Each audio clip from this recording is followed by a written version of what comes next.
Contestants, the contest, as usual, comes to you in 5 rounds. This first round is the round for fundamental concepts. The questions are going to be simple and direct. I am expecting simple and direct answers from you.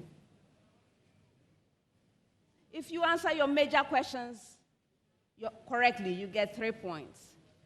If the question is incorrectly answered, it becomes available to the 2 remaining schools. A school may ring and attempt an answer. If the answer is right, there's a bonus point. If it's incorrect, there is a penalty, 1 point.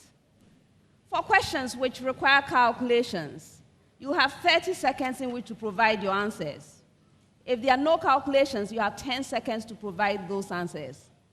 Ladies and gentlemen, all of the questions are to be attempted once only. Best wishes to all 3 schools. I will be starting with you, St. Augustine's College. The first set of questions will require 10 seconds of your time. Your question.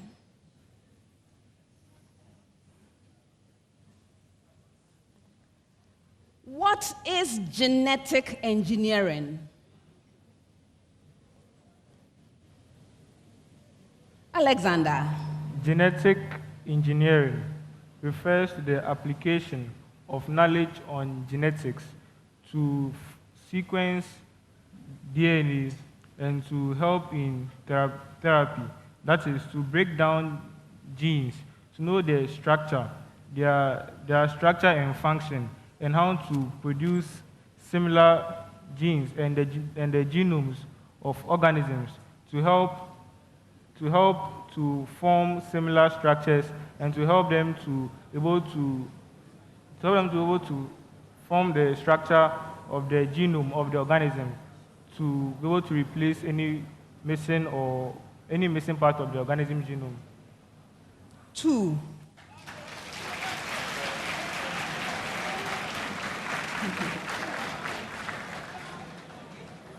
Genetic engineering refers to the intentional manipulation of genetic material, usually the DNA, to alter, repair, or enhance form or function.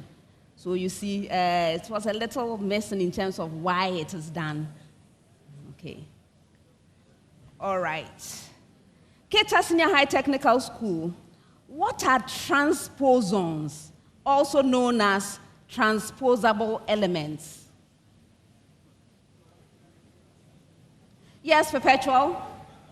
Transposons are genes on chromosomes that are able to move from one chromosome to another. That is, the transposons are genes that are able to move from one point to another on the same chromosome or to another chromosome, particularly a homologous chromosome. 2.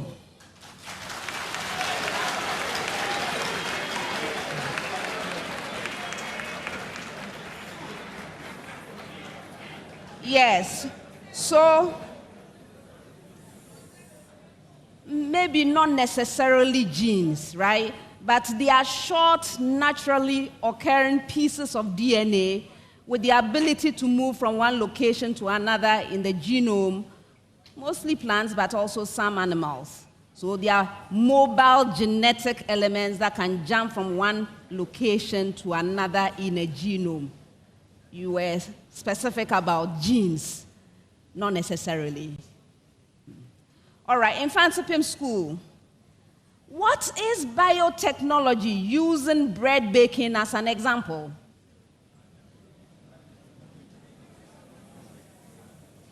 Yes, Isaac.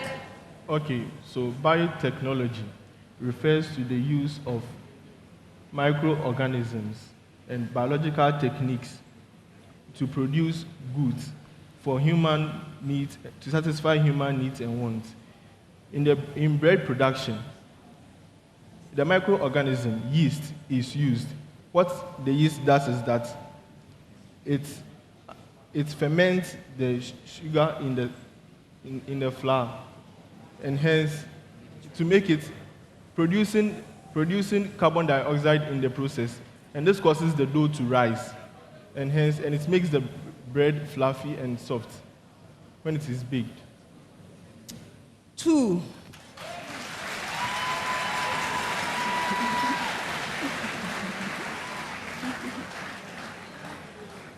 Again, the reason why I'm not giving you full points is your insistence that it must be microorganisms. I have seen some biotechnology using large animals. Anyway, so biotechnology is technology that utilizes biological systems, living organisms, or their parts to develop or create different products. In bread making, yes, yeast is a living organism which is used to produce the bread.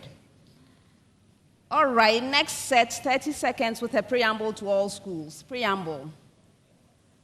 Find the gradient of the curve with equation. That's the preamble. Did you get your preamble?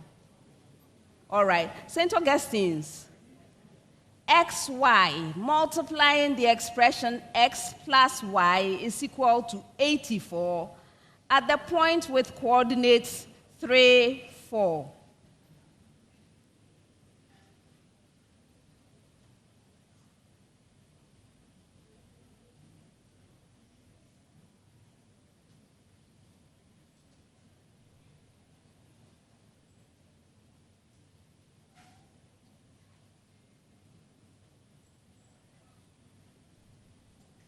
Yes, upon. The gradient is an expression with negative 40 as the numerator and 33 as the denominator. You're right.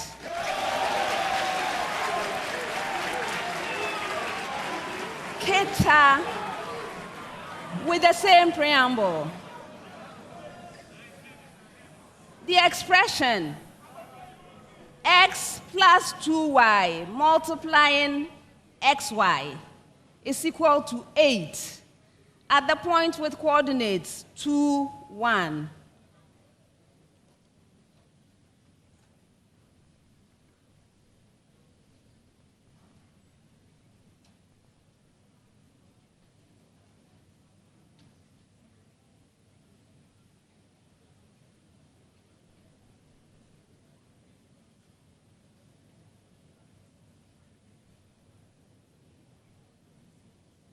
Is that hand up perpetual? Please go ahead. We have the gradient to be equal to a fraction with numerator negative 19 and denominator 10. That's incorrect. Go ahead. Alexander. A fraction with numerator negative 3 and denominator 4. That's incorrect. The right answer is negative half. All right. With the same preamble in Mfantsipim School. xy multiplying the expression 2x minus y is equal to 6 at the point with coordinates 2, 3.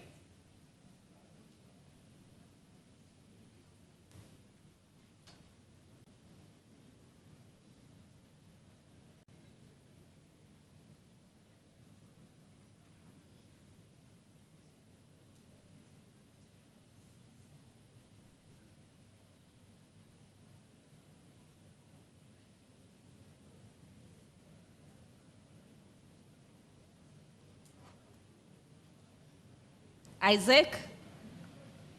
Yeah. 15/4. You're right.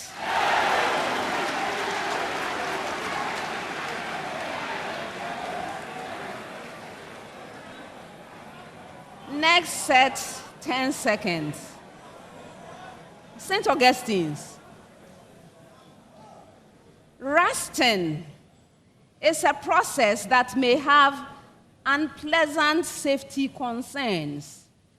Using chemical principles, explain rusting and why it weakens or damages structures. Yes, Alexander. Rusting occurs when iron undergoes oxidation. That is, it reacts with oxygen in the presence of moisture to form a hydrated iron oxide. And the reason why, and when rusting is formed, the iron oxide layer is peeled off, which exposes more of the pure iron to the moisture and oxygen, and then keeps on forming this hydrated iron oxide, which causes a color change, that's a brown color change of the iron, and keeps on peeling away the surface of the iron to reduce the mass of the iron present and the strength of the material that the iron is used to make. 2.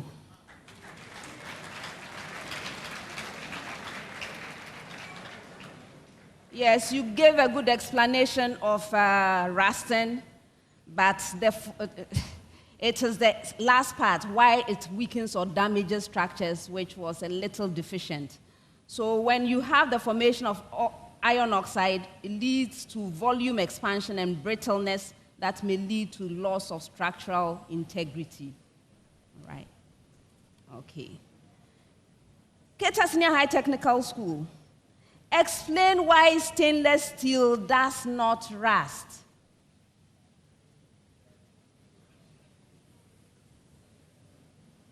Yes, Perpetual. Stainless steel is an alloy of iron, chromium, and carbon. And the chromium in it, so the chromium in it is the one that protects the iron components of the stainless steel, as such preventing the oxidation of the iron to form Fe2+, which would react with the oxygen in the presence of moisture to form rust. So the presence of the chromium present in stainless steel protects the iron components of the stainless steel from oxidation by oxygen in the presence of moisture, thus preventing its rusting. As such, stainless steel does not rust. I'll give you 2.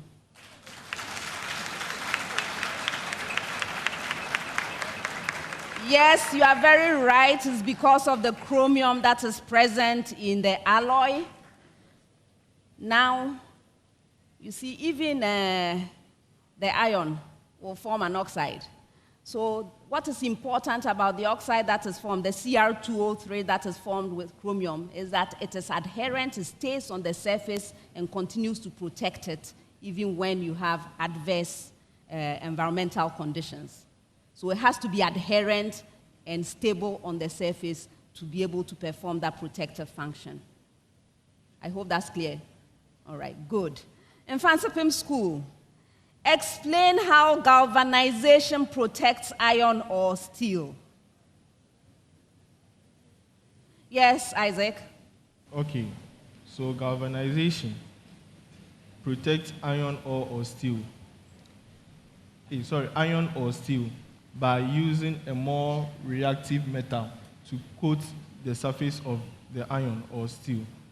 So when this is done, the more reactive metal forms an oxide which is on the surface of the iron or the steel, and hence it prevents the iron from forming an oxide, that is rust, iron 3 oxide, that is rust.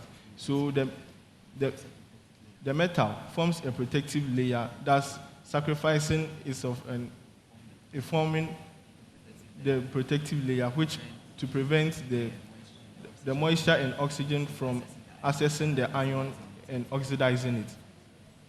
2.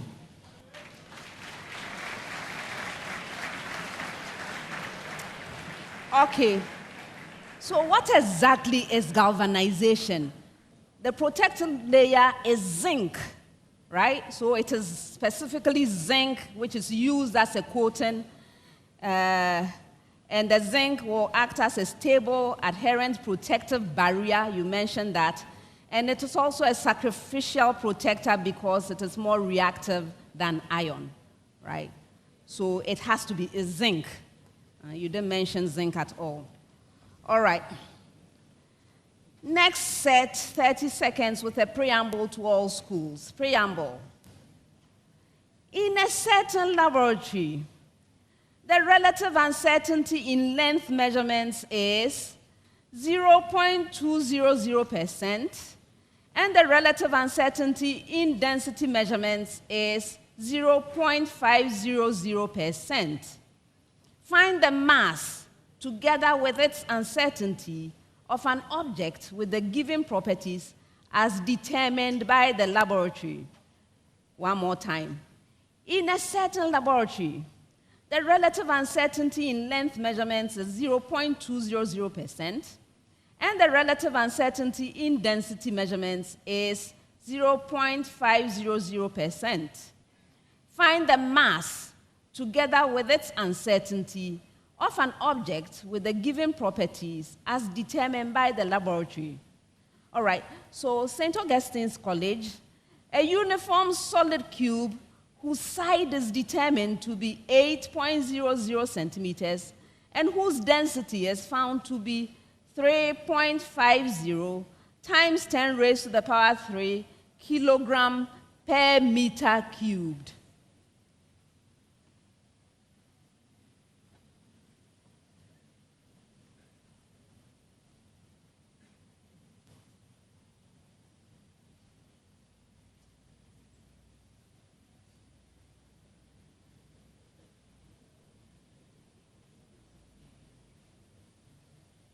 Yes, upon. The mass is 1.79 kilograms, and the uncertainty in it in the mass is 1.100%. 2 out of 3. I'll come back and tell you why. Keta with the same preamble. A uniform solid sphere whose radius is determined to be 4.00 centimeter and whose density is found to be 2.50 times 10 raised to the power 3 kilogram per meter cubed.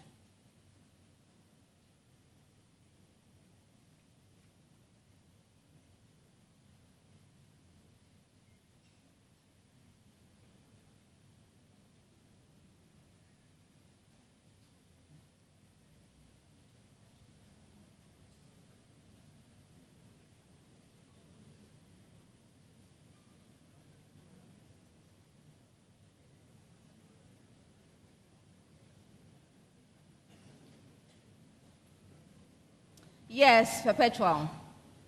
The mass of the sphere is equal to the mass of the sphere is equal to 6.70 by 10 to the power -1 kilograms, and the uncertainty in it is, and the relative uncertainty in it is 1.30%. 2.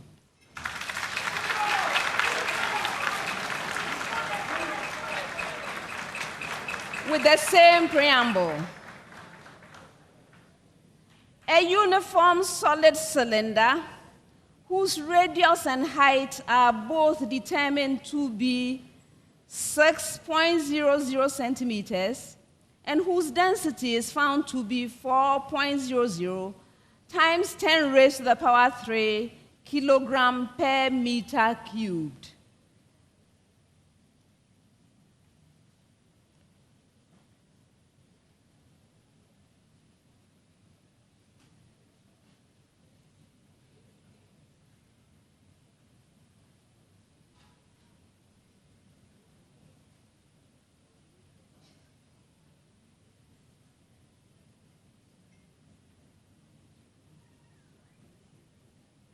Yes, Isaac? So the mass is given as 2.74 kilograms, and then the relative uncertainty to be 1.10%. That's incorrect for a bonus.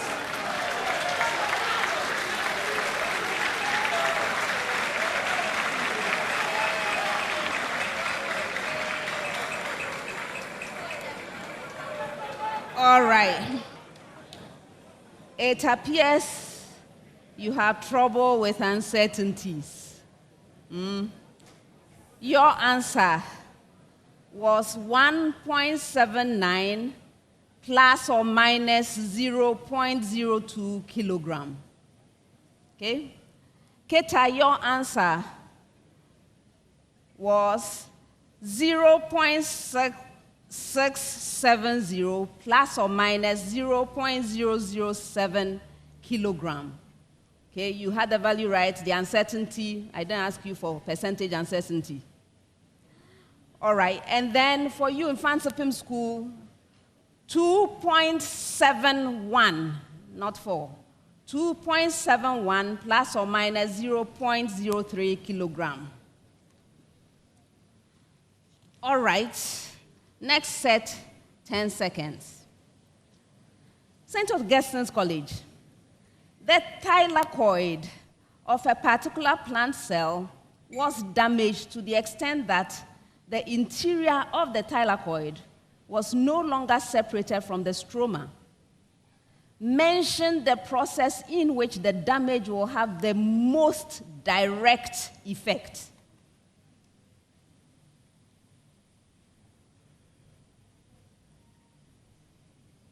Which of you? Yes, upon?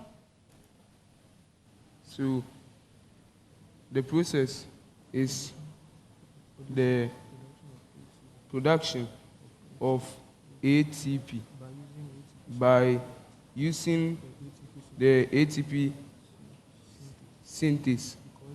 And this is because there will be no difference in concentration of the H plus ions across the membranes, since the membranes is not present anymore. What is the process? ATP production. Exactly.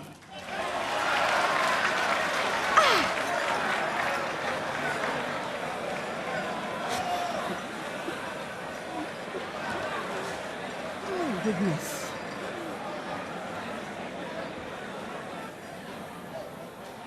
I told you about simple and direct answers, right? Okay, Keta.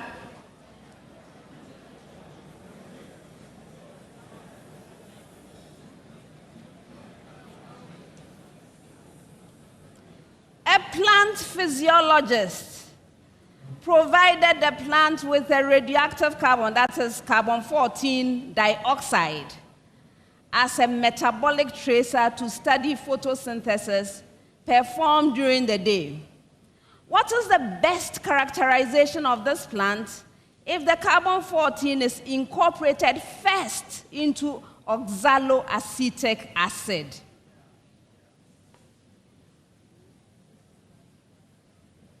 Perpetual.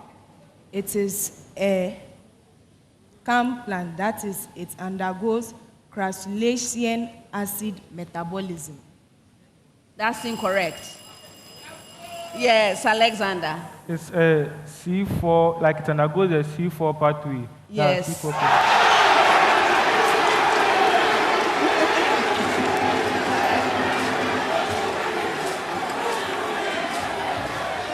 Mfantsipim School.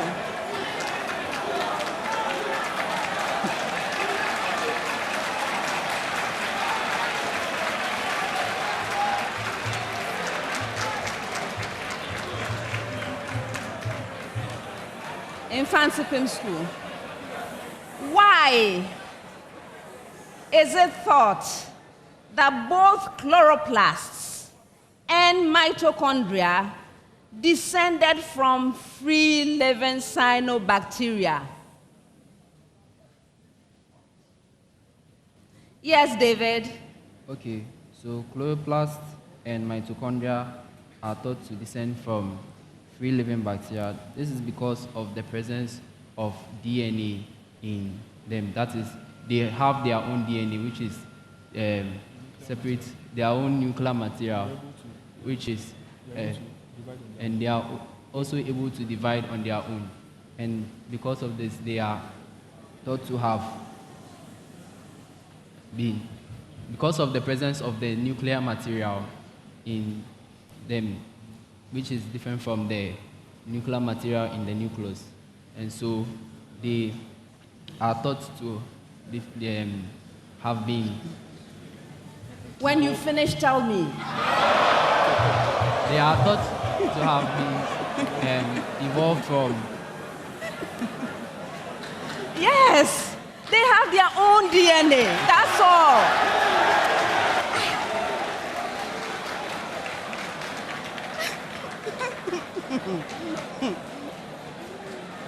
My goodness.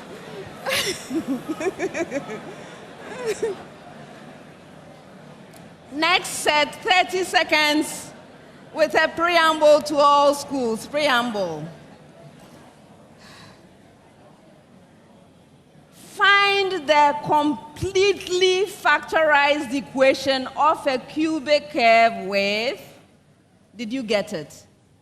Did you get it? Find the completely factorized equation of a cubic curve with, all right, St. Augustine's College, x-intercepts -1, 1, and 3, and y-intercept 12.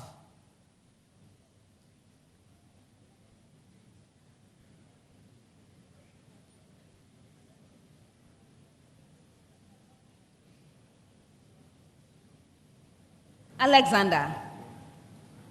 Y is equal to 4, multiplying the first bracket.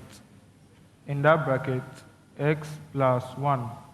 And this is also multiplying the second bracket, which, like in that bracket, x minus 1. Multiplying the third bracket.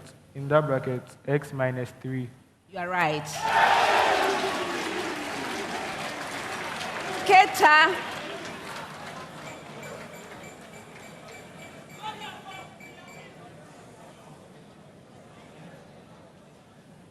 With the same preamble, x-intercepts -2, 2, and 5, and y-intercept -20.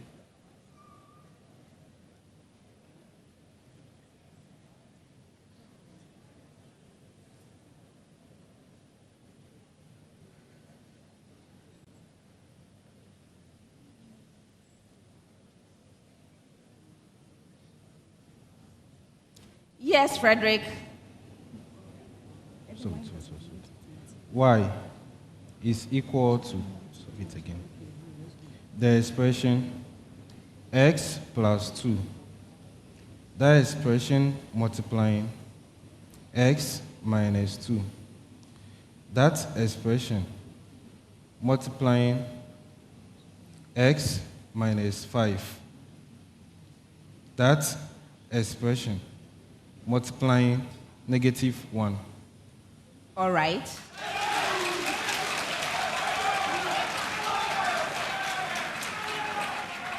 Mfantsipim School with the same preamble.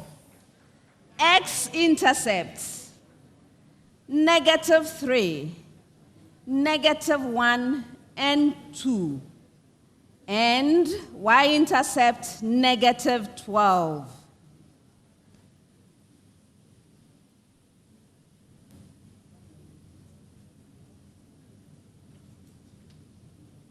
Isaac? Y is equal to 2, multiplying an expression in brackets, x plus 3. multiplying another expression in brackets, x plus 1, multiplying another expression in brackets, x minus 2. You are right.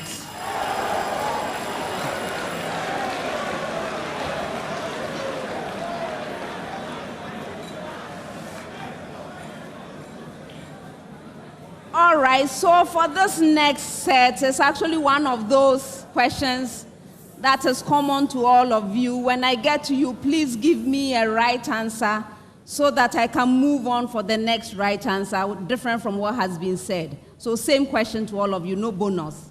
All right? Okay, so please pay attention to this question. I won't repeat it. Plastic pollution has become one of the most pressing environmental challenges worldwide. The United Nations Environment Program estimates that every day the equivalent of 2,000 garbage trucks full of plastic are dumped into the world's oceans, rivers, and lakes, causing significant harm to aquatic life, humans, and the environment. These challenges are largely because most plastics are environmentally stable and hardly degrade. Please, when I get to you, give and explain only one major reason why plastics are environmentally stable. All right, so first choice, St. Augustine's College.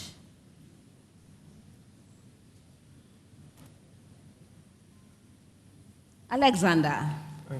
Plastics are environmentally stable, and this can be due to the hardening of the plastic, that's by vulcanization. And when these plastics are vulcanized, they tend to become stiffer and stronger, and hence they are able to resist degradation by microbes or microorganisms which may act on them. So it's due to them being hardened by vulcanization. That's incorrect. I'm moving on. Keita, next choice.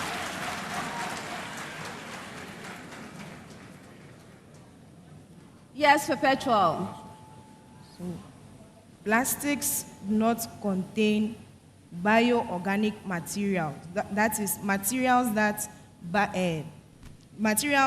decomposers can act on in the plastics to break them down. So, they are usually long-chain polymers. They are usually polymers of small molecular weight substances which microorganisms or decomposers cannot interact with to break them down into smaller pieces. As such, they are environmentally stable. I'm not accepting it. Mfantsipim School.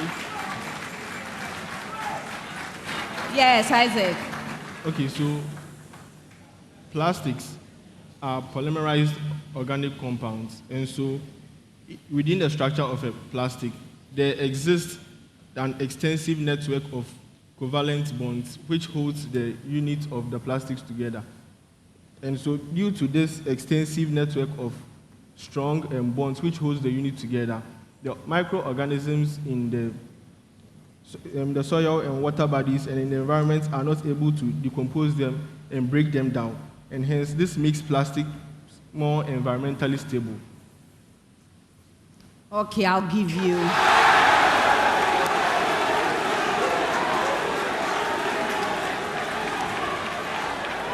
All right, so let me share some of the answers with you.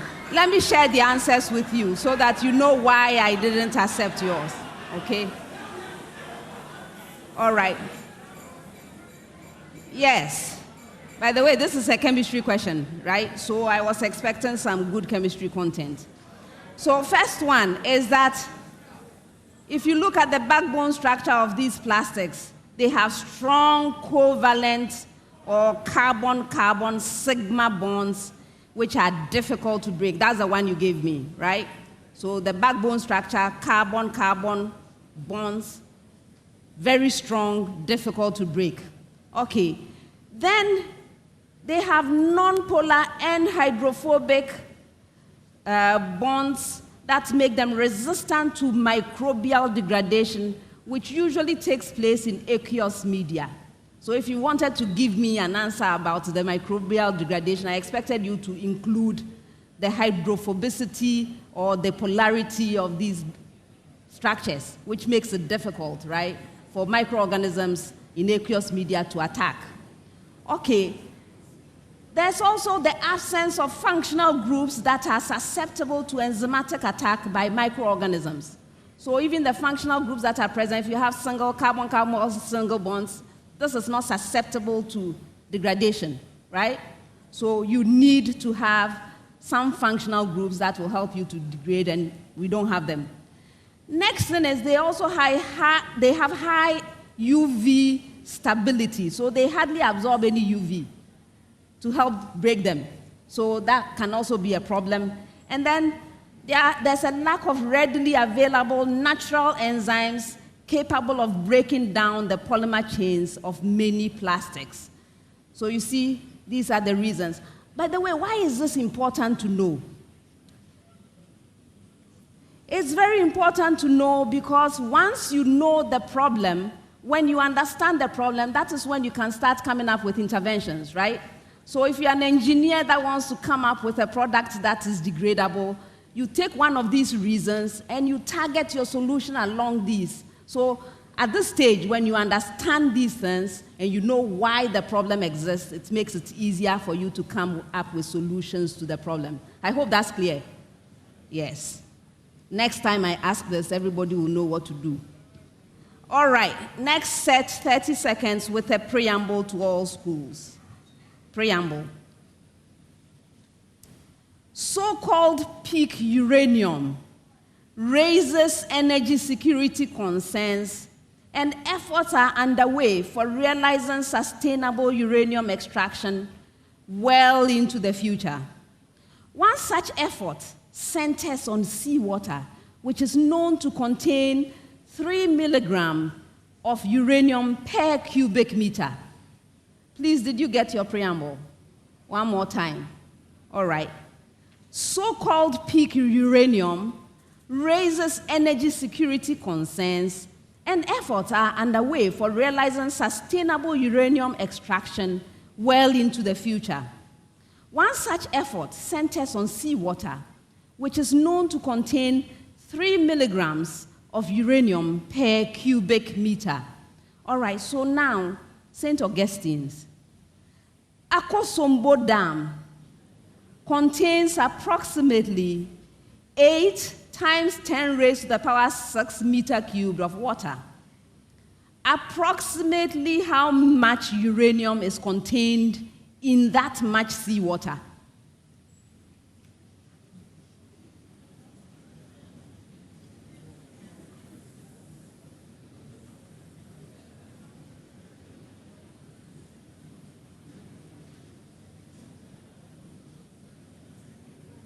Yes, upon. So the amount of uranium is 2 by 10 raised to an exponent of 4 grams. You're right. With the same preamble, Keta, the energy density of uranium is approximately 7 times 10 raised to the power 5 megajoule per kilogram. What does this figure suggest for the potential nuclear energy that can be extracted from a household water reservoir filled with seawater? Assume a reservoir volume of 10,000 liters.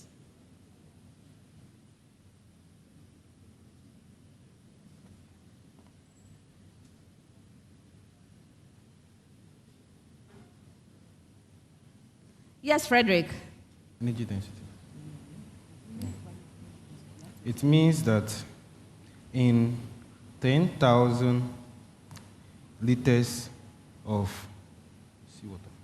seawater, the potential nuclear energy of the uranium atoms will be 7 times 10 raised to an exponent of 10 joules.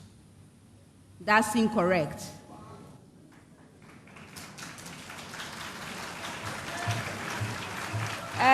Yes, Isaac. 10 raised to the 2 times 10 raised to the power 10 joules. That's incorrect.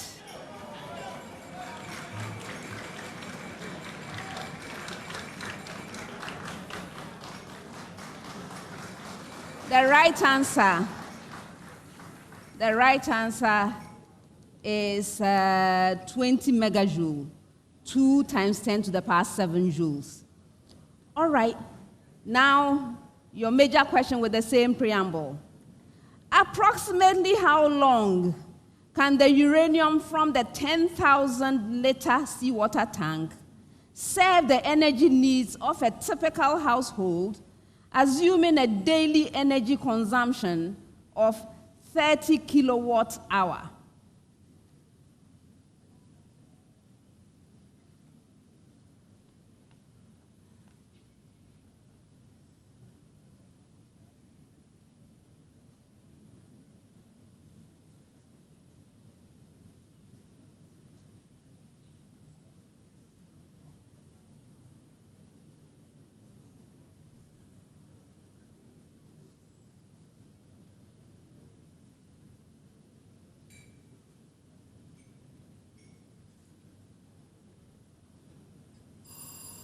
Did they make it?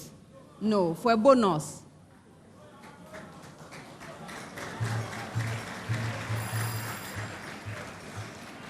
The right answer is 0.2 days. 0.2 days. All right. By the way, did you know that you can get uranium from seawater?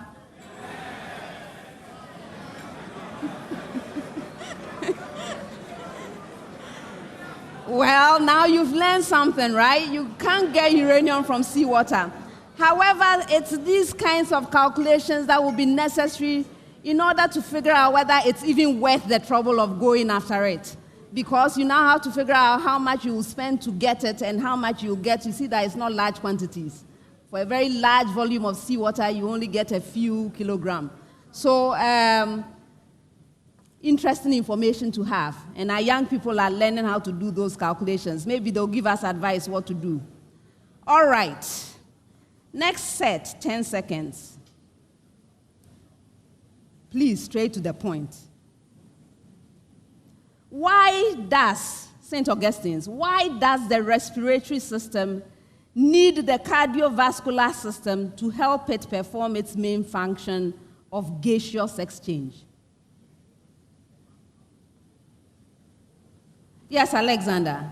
The respiratory system needs the cardiovascular system, and the reason is due to pressure difference. That is, for gaseous exchange to occur, there must be a difference in pressure between the outer atmosphere and the internal system of the human lungs, the human body.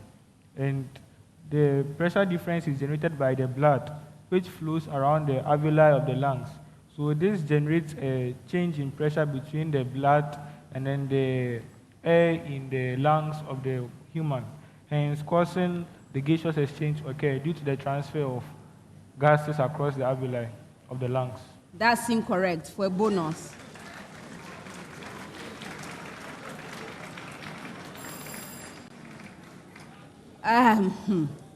Yes, so the respiratory system exchanges gases with the outside air, but it needs the cardiovascular system to carry the gases to and from cells throughout the body. So the transportation to all parts of the body is the work of the cardiovascular system, right? So it's not the pressure difference. All right, Keta, the nose and the mouth provide two ways to breathe. Why is nasal breathing generally considered superior to mouth breathing, even though both lead to the throat, which carries oxygen into your lungs?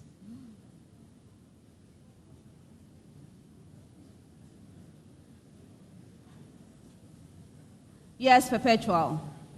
Nasal breathing is considered superior because the nose is lined with cilia and mucus, which helps to trap microorganisms and dust present in the air inhaled.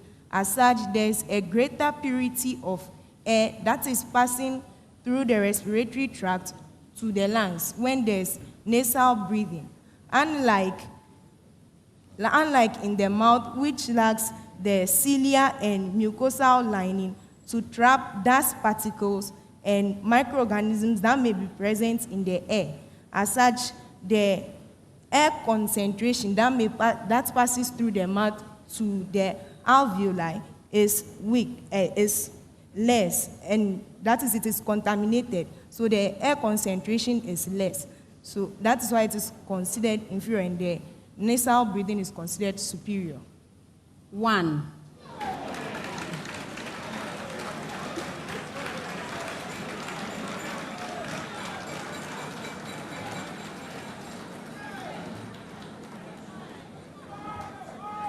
Okay.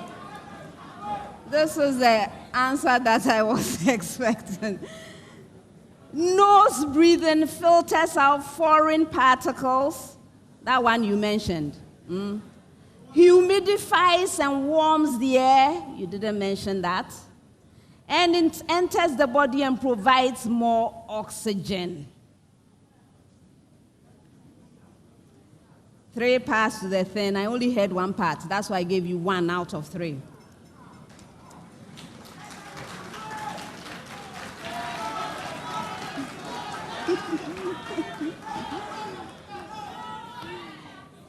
All right, Mfantsipim School.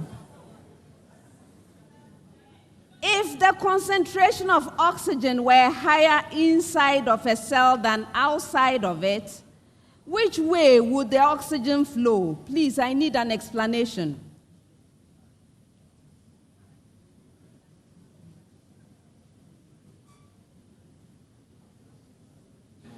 Yes, Isaac? So the oxygen will flow to the side where there is less pressure.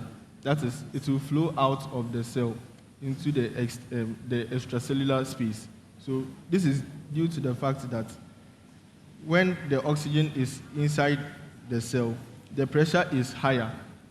That's the oxygen pressure in the cell is higher. And so in order to restore balance, some of the oxygen will move out of the cell to the extracellular space.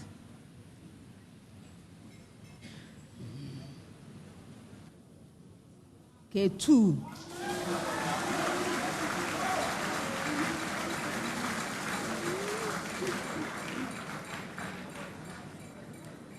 Okay, yes, the oxygen would flow out of the cell because gases diffuse from an area of high concentration. So it's a concentration, I'm dealing with concentrations.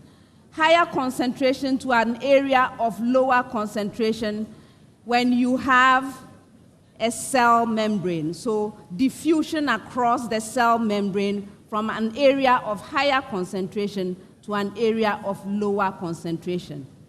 That's the reason. Okay. Next set, 30 seconds with a preamble to all schools. Preamble. Find the solution for x and y from the given pair of equations such that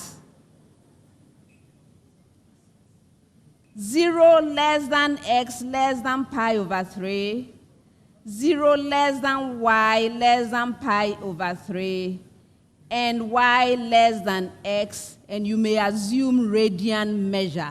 Please, did you get your preamble? You did. One more time. Okay.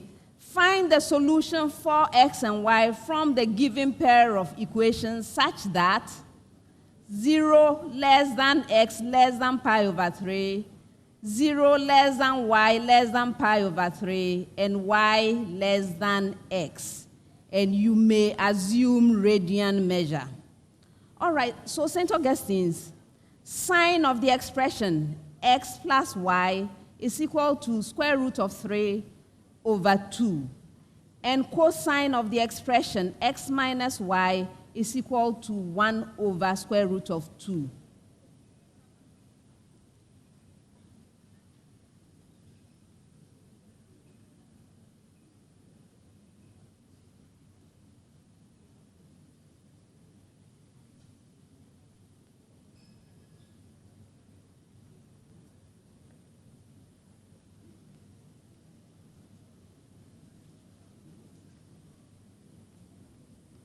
Yes, upon. So, the set of values of x and y such that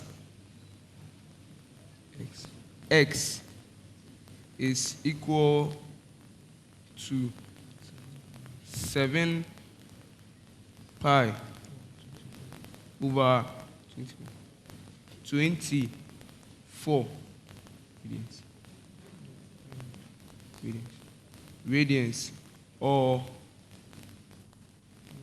y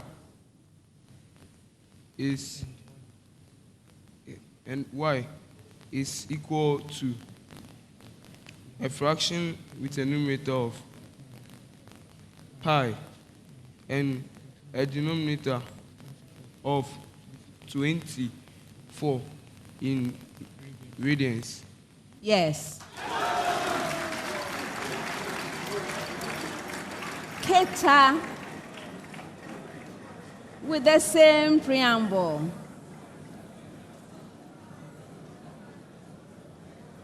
Tangent of the expression x plus y is equal to 1. And cosine of the expression x minus y is equal to square root of 3 over 2.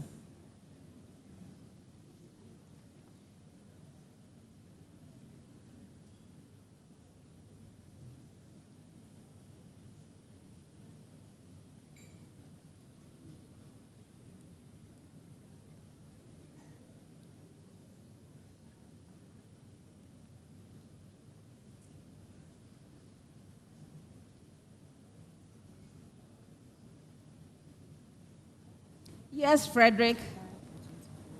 Half x to be equal to 5 pi on 24 in radians, and y is equal to pi on 24 also in radians. Yes.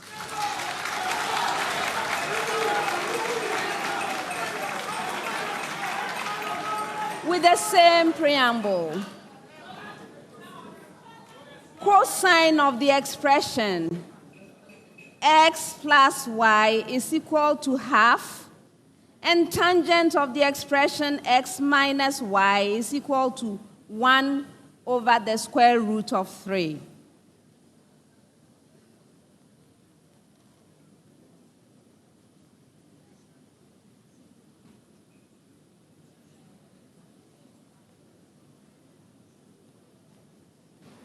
Yes, Isaac.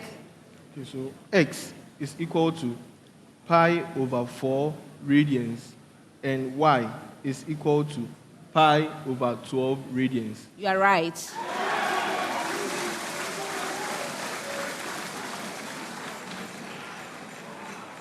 St. Augustine's. 30 seconds. 30 seconds for the set. So St. Augustine's.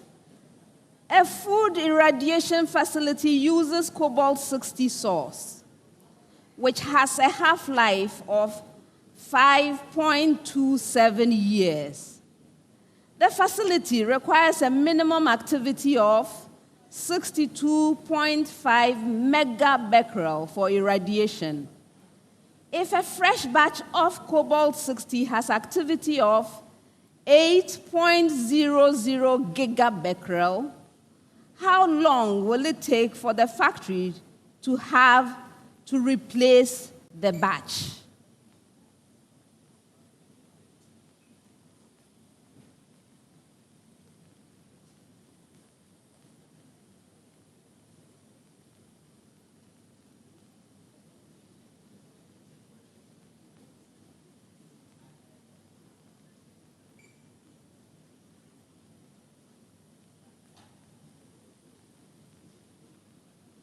Yes, upon.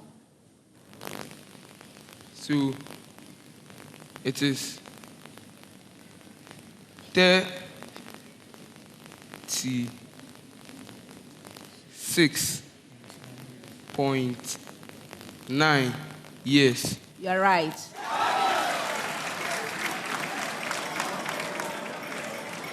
With Keta, in a diagnostic scan at a facility in Cape Coast, a patient is injected with sodium-24, a radioisotope of half-life 15 hours. If the initial activity of the isotope is 51.2 megabecquerel, how much activity will remain after 5 days when the patient is expected to leave the facility?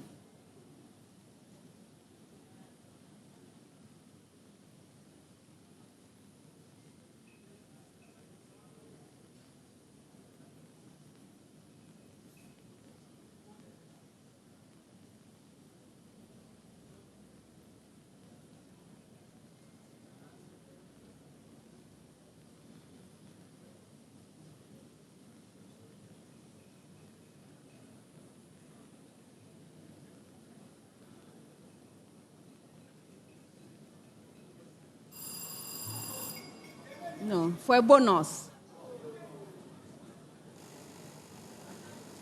Yes, David. What's the SF? So it is 2.00 times 10 raised to an exponent of 10 raised to an exponent of 5 becquerel. Yes.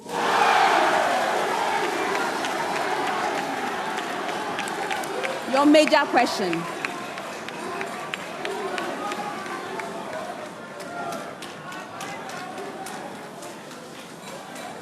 A paleontologist discovers a piece of fossilized bone in a geological formation in the eastern region of Ghana.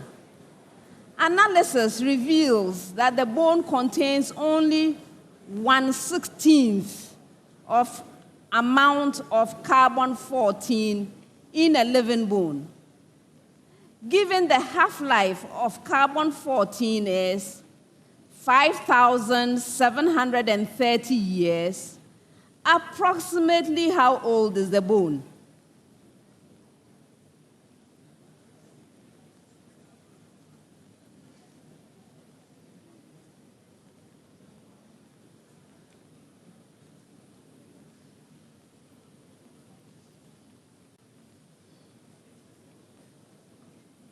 Yes, David.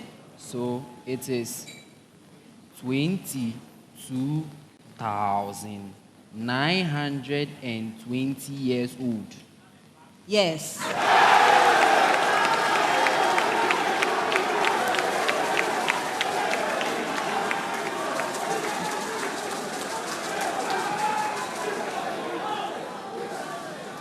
Last set of questions for the round.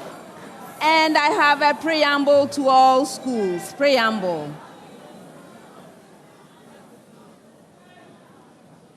A photon of frequency 2.0 times 10 raised to the power 15 hertz is emitted from the surface of a uniform sphere of mass 6.0 times 10 raised to the power 24 kilogram and radius r equals 6.4 times 10 raised to the power 6 meter. Find the frequency difference between the photon at the surface and the same photon at distance h above the surface for the given value of h. One more time.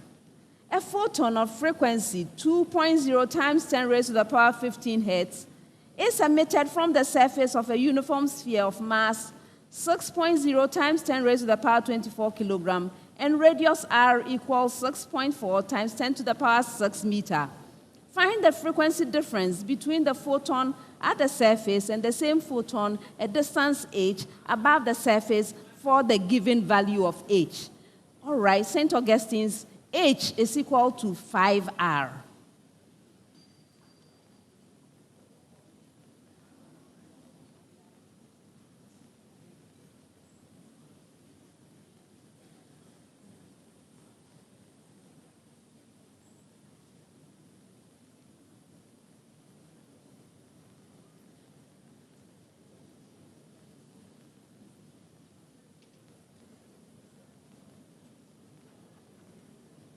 Yes, upon. The difference in frequency is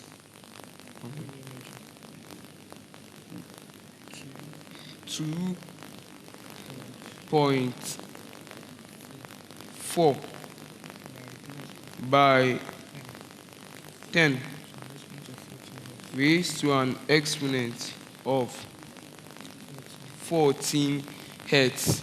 That's incorrect. For bonus.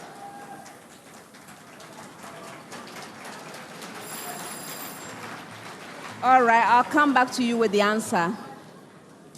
Keta, h is equal to 10r.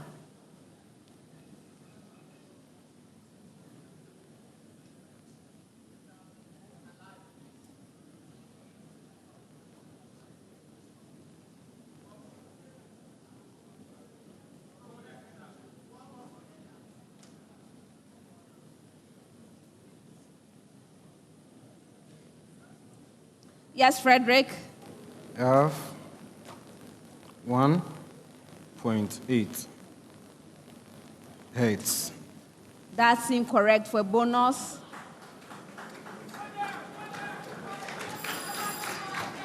All right, I'll come back with the answer. Last question of the round with the same preamble. H equals 2R.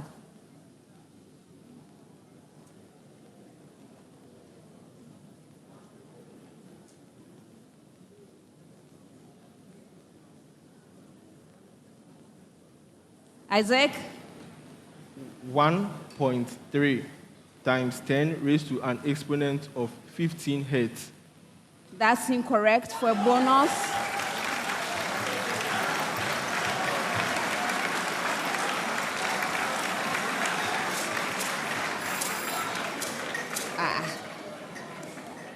St. Augustine's, your answer was 1.2 megahertz.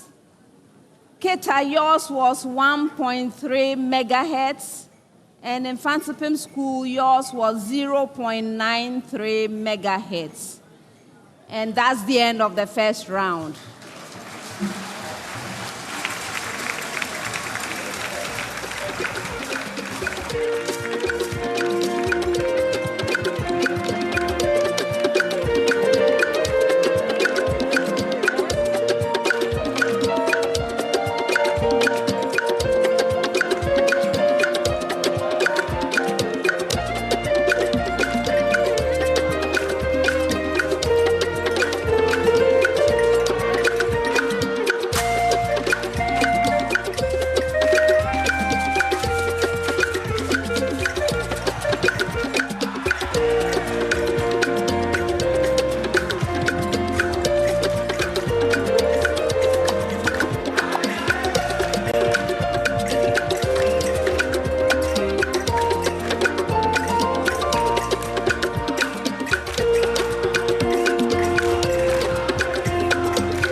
I announce the scores for the first round.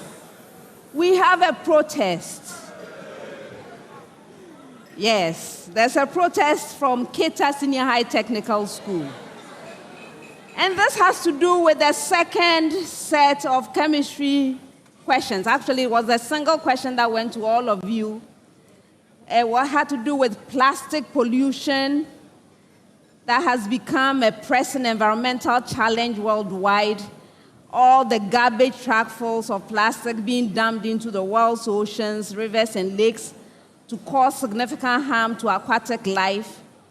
And contestants were to give and explain one major reason each why plastics are environmentally stable. Okay, so according to Keta, one reason why plastic is environmentally stable is that it is a polymer which is not natural, and so microorganisms cannot decompose.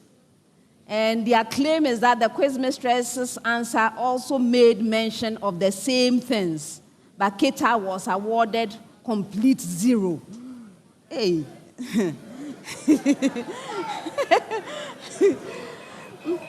Consultants looked at this.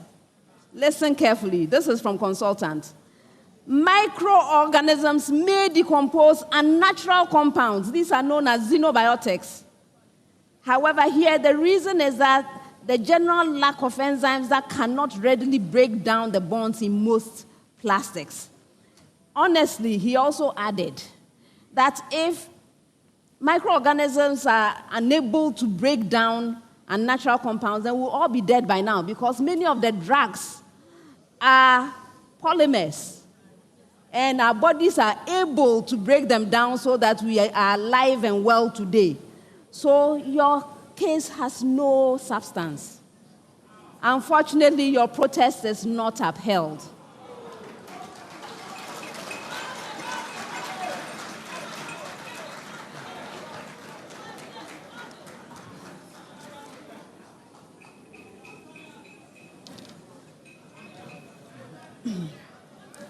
At the end of the first round, Keta Senior High Technical School has 13 points.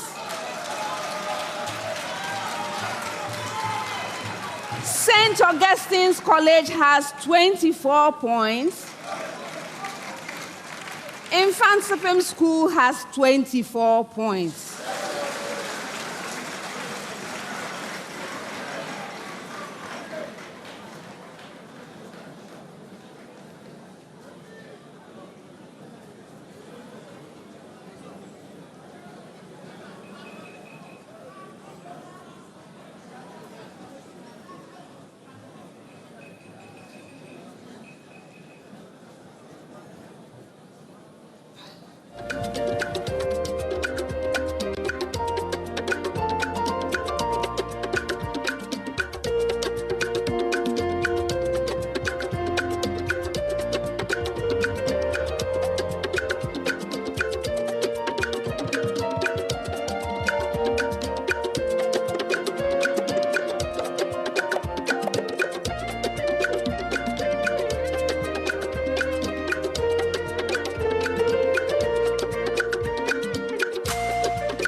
Round 2.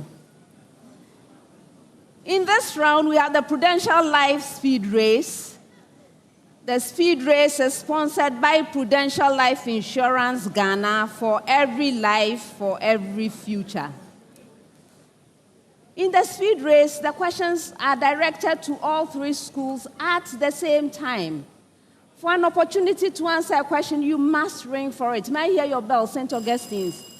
Thank you. Yours, Keta. Thank you. And yours, Mfantsipim.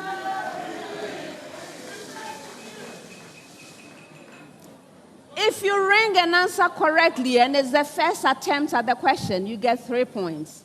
If it's the second attempt at the question, you get 2 points. And if it's the third attempt at the question, you get a point. However, you must be mindful that if you attempt to answer a question and you are unsuccessful, you lose a precious point. In fact, when you get the opportunity to answer, when you are called upon to answer, you have 3 seconds to begin providing an answer. That means we will not tolerate dilly-dallying. No, we have elongated, Madam, yes, I am Madam, I know that already. Or, what is it called? All the things that are said to buy time. If you do that, you will lose out because the bell will go. Where is the bell? When you hear that bell, it means your 3 seconds are up, and whatever you are saying at the time is your answer, which is likely to fetch you the penalty. So please go straight to the answer. I hope that's all right. For questions which require calculations, you have up to 30 seconds to provide that answer. If there are no calculations, there's 10 seconds to do so. And I will alert you of these things. Best wishes to all 3 schools.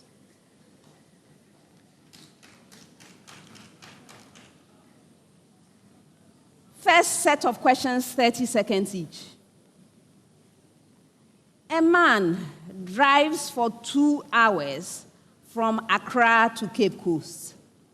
The car emits an average of 0.11 gram of carbon dioxide per minute.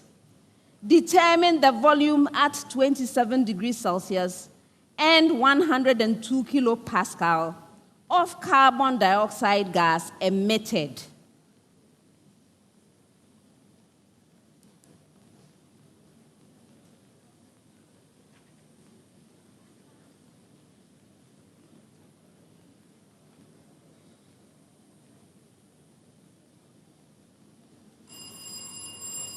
Yes, Frederick. 6.72 DMQ. That's incorrect.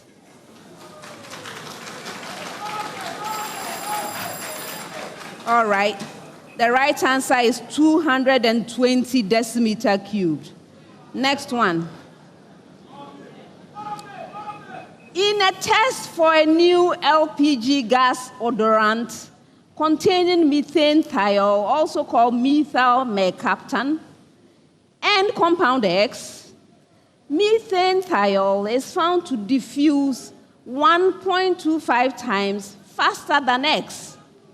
Calculate the molar mass of X, and the formula for methane thiol is CH3SH.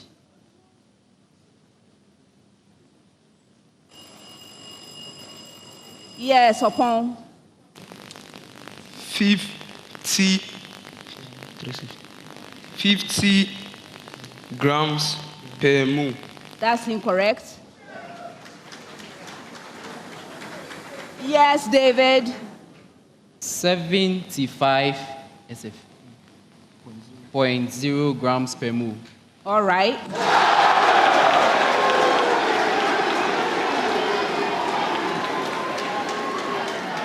Next one.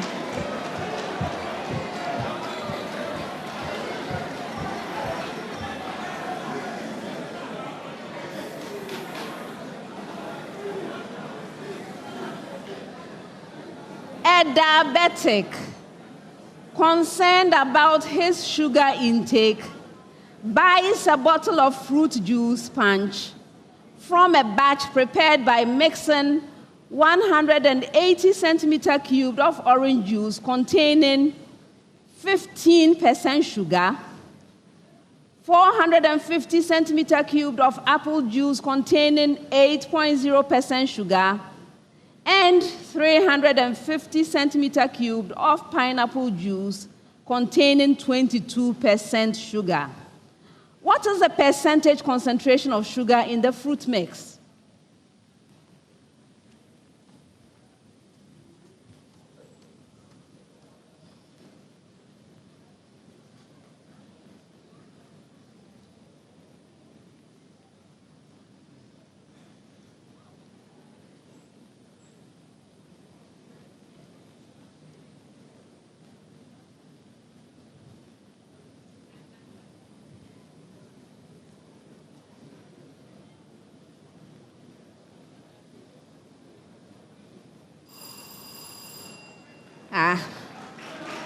The right answer is 14%.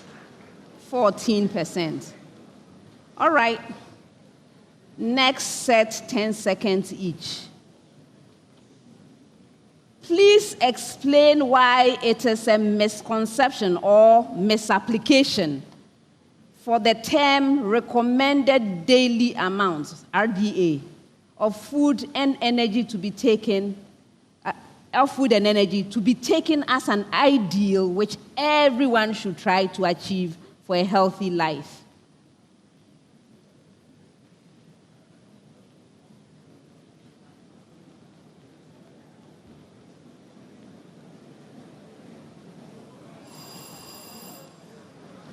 Oh.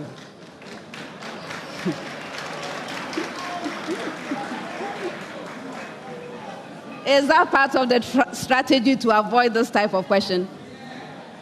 All right. So listen to the answer. Yes, it's a misconception or a misapplication because the RDA value quoted for a particular group is the average requirement for that group that would cover the needs of almost everyone. That's approximately 98% in that group. However, physical activity, age, body weight, and sex may affect how much nutrient a person may need. So taking the RDA values of particular foods may result in an average person overeaten and an undernourished person severely undereaten, right? I hope that makes sense. Okay. All right, next one. What are mucous membranes in humans, and why are they often located in regions that interface between the body and the outside world? Yes, Isaac. So mucous membranes are tissue membranes which are noted for their production of a slimy fluid known as mucus, and they are present in areas where the interface between the body and then the environment are interfaced because the mucus is able to trap microorganisms and dust particles which may enter the body and cause invasion and other diseases. And so the mucous membrane is able to produce the mucus, which is able to trap these substances and prevent them from entering the body, and hence provides immunity. It provides protection to the person. Okay.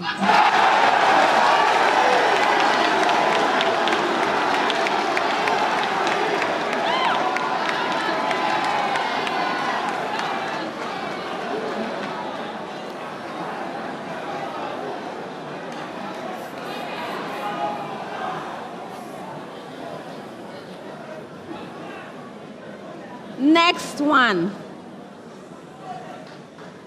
Why is it that astronauts can easily lose muscle mass in space?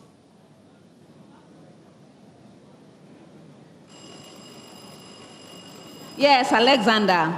Astronauts can easily lose muscle mass in space, and the reason being, in space, there is no gravity acting on these muscles. That is, the astronaut doesn't have to exert force or tension with his muscles to counteract the effect of gravity that's pulling him down for him to be standing and walking. And then muscles gain weight as they are being used more and more. So since he's not using these muscles, the muscles will therefore lose their effect and then will lose their weight. That is, lose their weight. Okay, I'll accept it.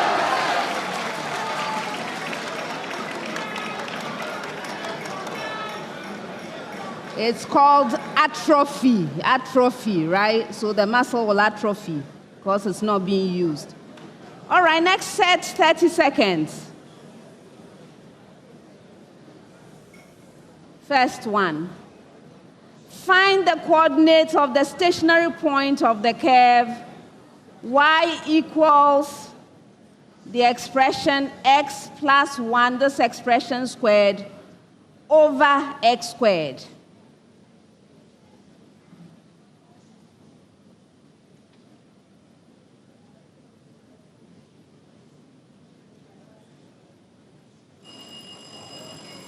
Yes, upon.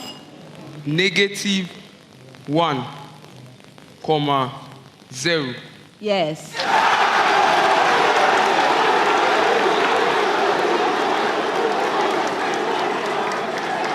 Next one.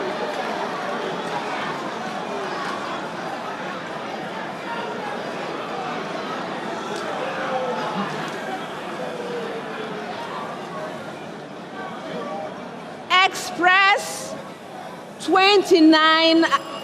Okay. Yes, upon. 15 squared minus 14 squared. Yes.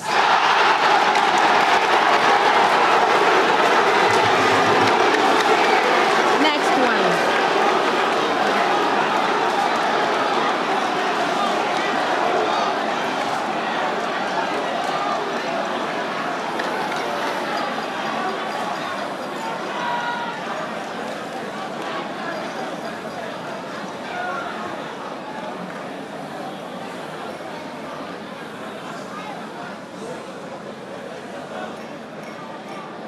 A chord of a circle is 30 centimeters long.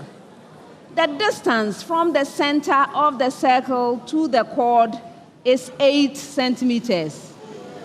Yes, David? 17 centimeters. Yes.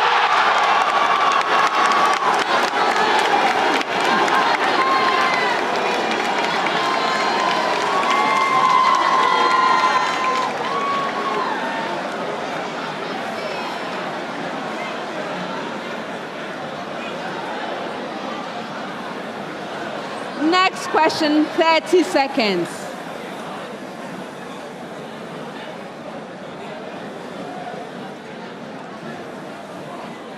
What is the magnitude of the linear momentum of an electron moving at 2.40 times 10 raised to the power 8 meters per second?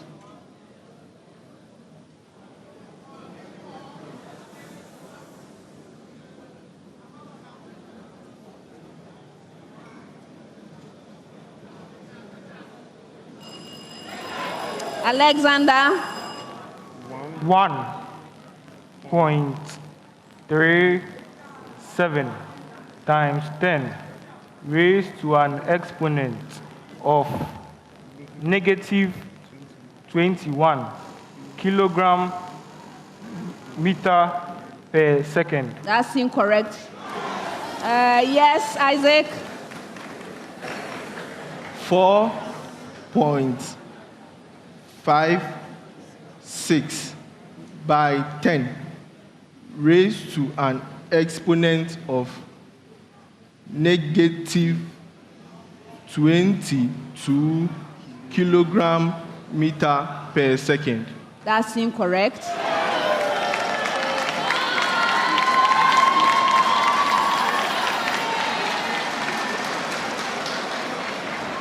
The right answer is 1.09 times 10 raised to the power negative 21 kilogram meter per second. 10 seconds. Which of the following particles are baryons, leptons, and mesons? An electron, a lambda particle, a muon, a pion, a proton, and an omega. Yes, Alexander. The leptons are electron and the muon. The baryons are the lambda and the omega, and the meson. A proton is part of the baryon, and the meson is a pion. Yes.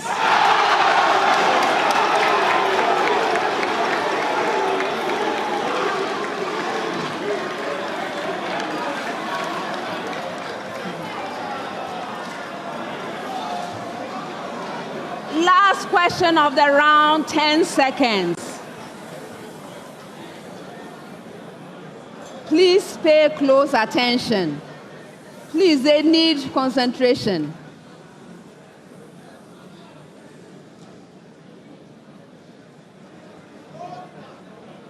(2024) PT5 has magnitude 22. State the property of 2024 PT5 that is measured by its magnitude and rank in increasing order of that property. 2024 PT5, a magnitude 11 object, and Pluto.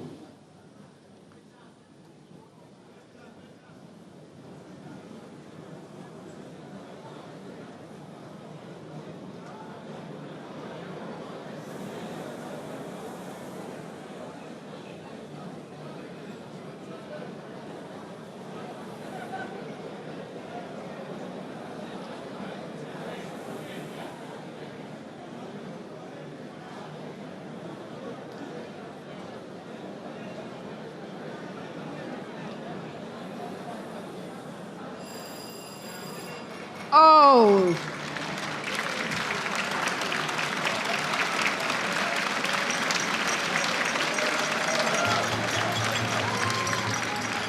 Does anyone know the answer?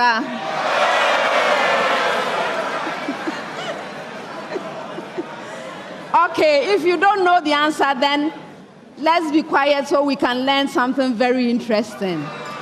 Okay. So the property that is in question is brightness. Brightness. Brightness is measured in magnitude number. Okay? So brightness. So 2024 PT5, Pluto, and the magnitude 11 object. That's the order that I expected in terms of the arrangement. Why is this so? Because the brightness of an object, the brighter the object, the lower its magnitude, right? The brighter the object, the lower its magnitude. By the way, this is something very interesting that is going on right now. 2024 PT5 is a small near-Earth asteroid. It's an asteroid, right? It was first observed on August 7th, 2024, so very recent. Okay, it's about 10 meters wide, and it's a distant companion of the Earth, so it's moving along with us. So it will continue moving along with us for some months, but it's far enough and the brightness is low enough that we don't see it, right? So, by the way, Pluto is magnitude 14, hence the order that I gave you, right? So, please, we have a guest moving along with the Earth. It's an asteroid, and its name is 2024 PT5. Isn't that nice? Beautiful stuff. On that note, we've come to the end of the second round.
Before I announce the scores,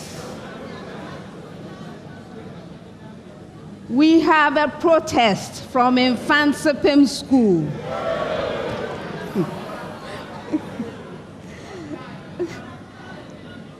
Okay, so they are contesting the mark allocation for St. Augustine's. And this is in relation to the biology question. Why is it that astronauts can easily lose muscle mass in space? First, let me read the answer I have here from the consultants. It says, because astronauts work in a weightless, in bracket, microgravity environment, where very little muscle contraction is needed to support their bodies or move around due to lack of gravity. Did you hear that? All right. Without regular use and exercise, muscles weaken and deteriorate, a process called atrophy.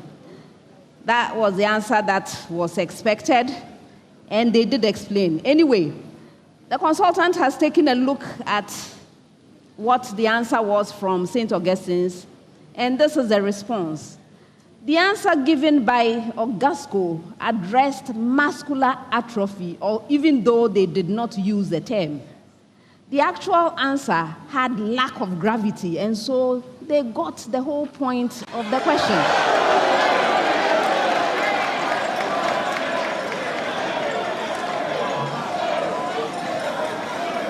In light of this protest is not upheld.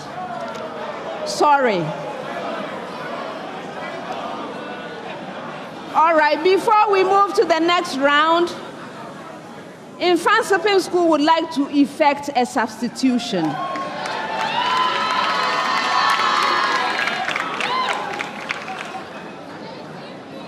David, it's been a pleasure. Best wishes to you. And in comes Peter.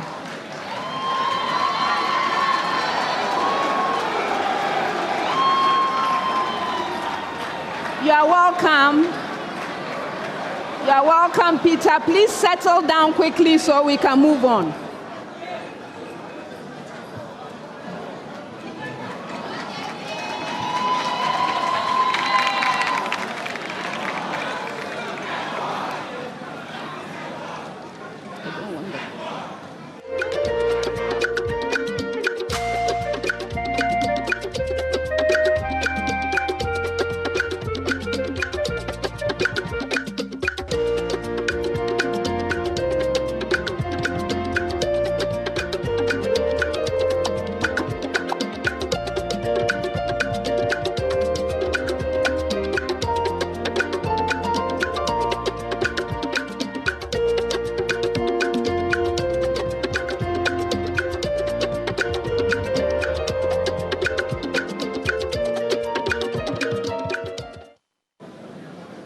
At the end of the second round, Keta Senior High Technical School has 12 points.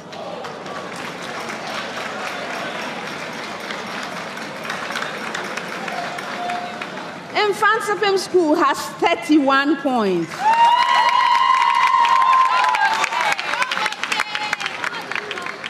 St. Augustine's College has 34 points.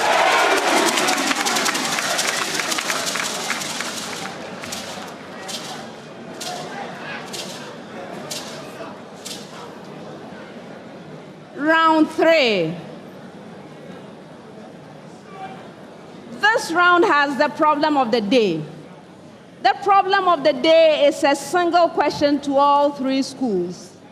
From the time I ask you to begin, you will have 4 minutes to present your answers on the screens behind you. The problem of the day is worth 10 points. Contestants, please rise. Make sure you have dropped your pens.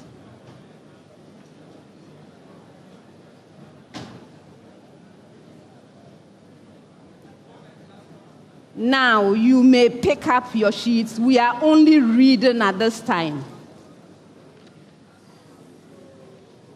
Problem of the day. Gobe.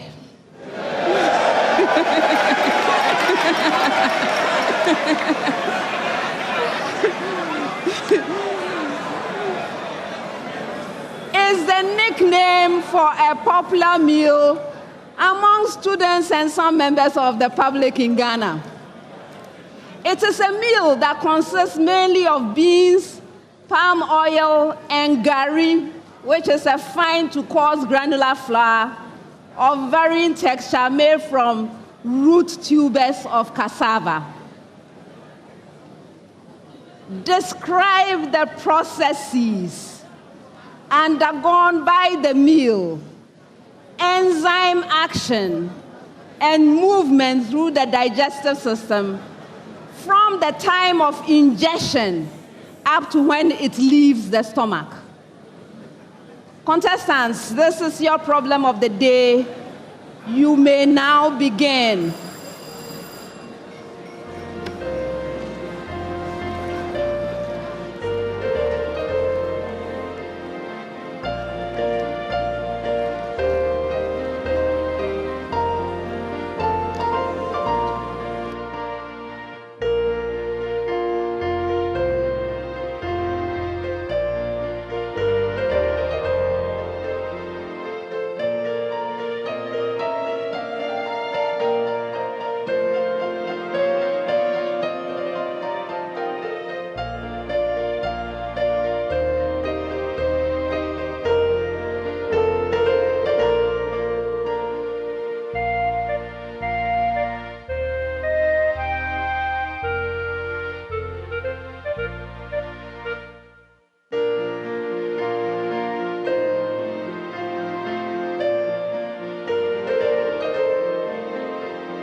Keta Senior High Technical Assembly Hall here, where the second round has just gone by, with Keta Senior High Technical School getting 12 points, less than half of the points accrued by St. Augustine as well as Mfantsipim School. As you see behind me, the students are dead silent, not too happy about the performance of their school there, but we can interact with a few of them to know what they feel and what they expect. We still have 2 more rounds to send it home, 2-3 more rounds to send it home. How do you feel? 2 rounds down, Kitasco has 12 points compared to what we've seen. How do you feel now? We are tensed and we are expecting a good comeback, because right now our hopes are on God and we are expecting a miracle this time. Are you positive that comeback will come?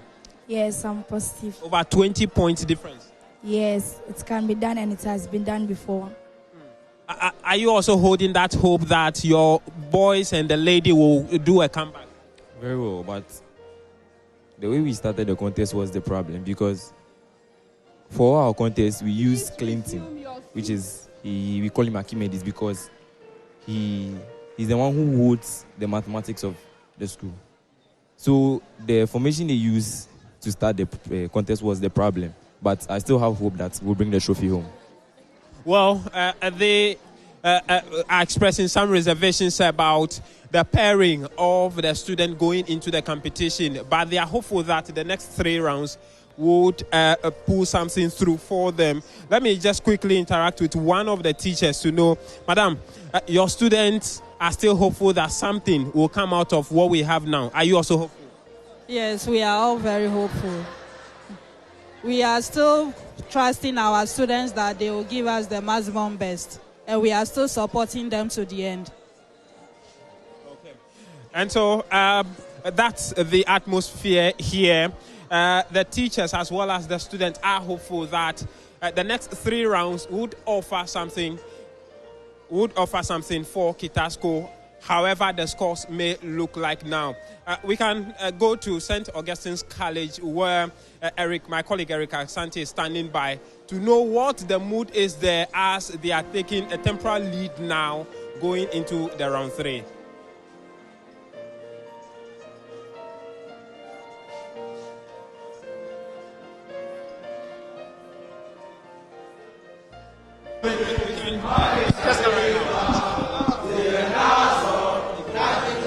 Can we go?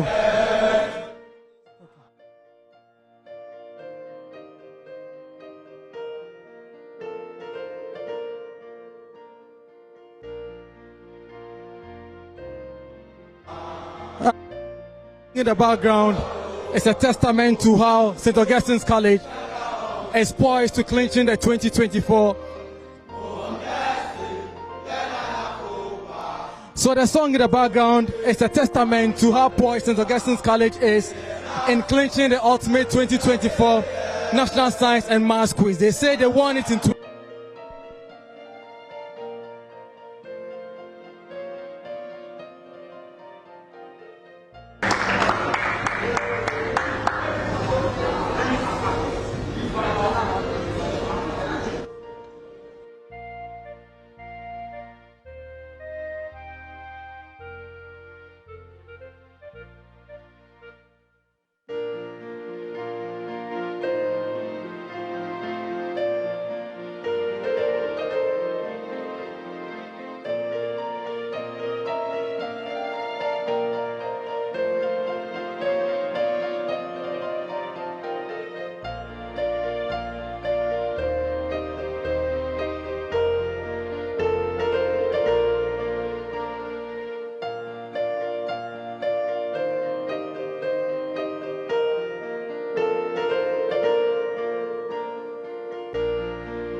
in Mfantsipim School.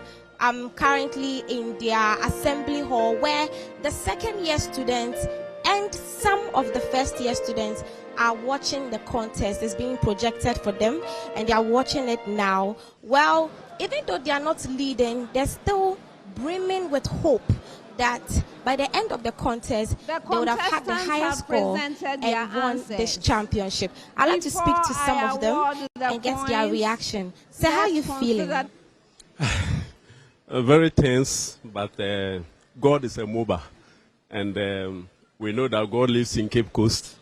And we've been praying. I've just been to the prayer chapel. Some of our boys are up praying on their knees, rolling, interceding for our guys, and we know that victory will be ours, definitely. But are you hopeful? I mean, how sure are you? You know, Augustine's is leading with 3 points. Yes. You see, the St. Augustine's team, as I have watched them over the time, have been consistent with these kinds of questions. But when it gets to the final round, we will not allow St. Augustine's College to take this trophy.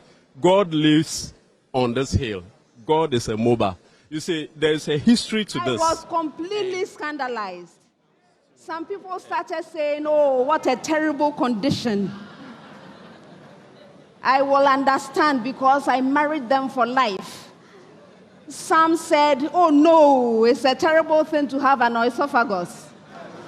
So they will get rid of their significant other immediately so they don't get infected by esophagus.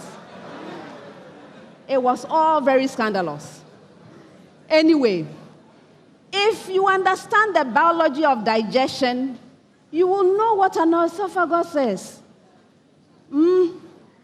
There will be no need for such problems. So why do we even need to understand what happens when we eat some food like gobe? It helps us to understand our digestive system, right? It helps us to optimize our nutrition. It helps us to manage digestive conditions. It helps conditions like acid reflux. If you understand your digestion, you know what to do. It will help us to make better food choices. We will recognize symptoms when we have them. We can even develop technical interventions. I'm an engineer, so I'm always looking for ways of solving problems, right? We can develop technical interventions when we understand the condition. And, of course, we can avoid embarrassment by saying all kinds of terrible things about our esophagus. So this is why we need to do things like this. All right, so now back to the problem. So gobe is supposed to be the nickname of a popular meal among students and some members of the public in Ghana. It consists of mainly beans, palm oil, and gari. Those who don't know gari, this is it. Okay?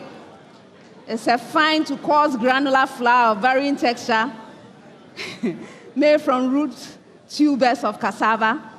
Contestants were to describe the processes undergone by the meal, the enzyme action, and the movement through the digestive system from the time of ingestion up to when it leaves the stomach. Okay, so this is the answer that was expected. In the mouth, first point, starch in the gari is digested by salivary amylase, also known as taline or diastase, into maltose. And in all of this, I have keywords that I'm looking for, right? So the enzyme, and then also the end result, which is the maltose. All right. Next, the food is chewed, mixed, rolled into boluses by the teeth and tongue. And then third, by peristalsis, it passes through the mighty esophagus and enters the stomach via the cardiac sphincter.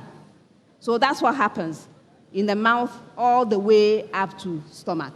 Now in the stomach, gastric juice containing pepsinogen is activated to pepsin, which digests the proteins in the beans into shorter peptides. The food is churned and allowed into the duodenum via the pyloric sphincter muscle. that is it. Again, I have keywords, pepsinogen to pepsin for digestion of proteins, and then I have churning of food, and then movement into duodenum, and then the pyloric sphincter. Okay, so the mark allocation. If you were following me, there were 5 main points. So each of those points is worth 2. All right, so 2, 2, 2, 2, 2, giving a total of 10 points. Now, contestants. Let's start with Mfantsipim School.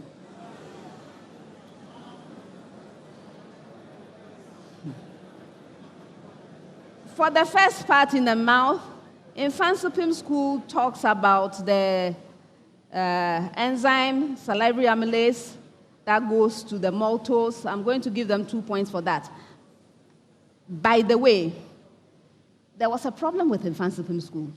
Both of them decided to write at the same time, and they seem to be answering the same questions at the same time. So if you actually try to read the thing, it doesn't make complete sense.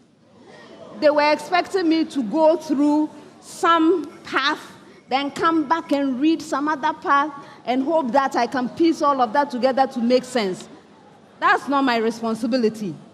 Okay? At least I recognize that. I'm giving them 2 points for that. I didn't hear anything about the boluses. I didn't see anything about boluses and what the teeth and tongue were doing. I'm not giving them anything for that. And then, yes, they do mention the peristalsis to move to the stomach. I'll give them 1 point. I'll give them 1 point for that because it was not complete. They only mentioned the peristalsis and not the cardiac sphincter and all that was going on there. Then the rest of it, to be honest, I was confused. I was confused. In fact, they went beyond the stomach and were even talking about the small intestine. Not part of the question.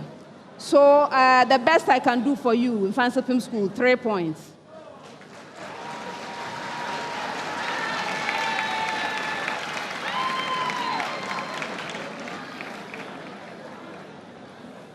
Keta, I'm giving you the 2 points for the mouth, the digestive enzymes, and the conversion to maltose. I'm giving you 2 points for that.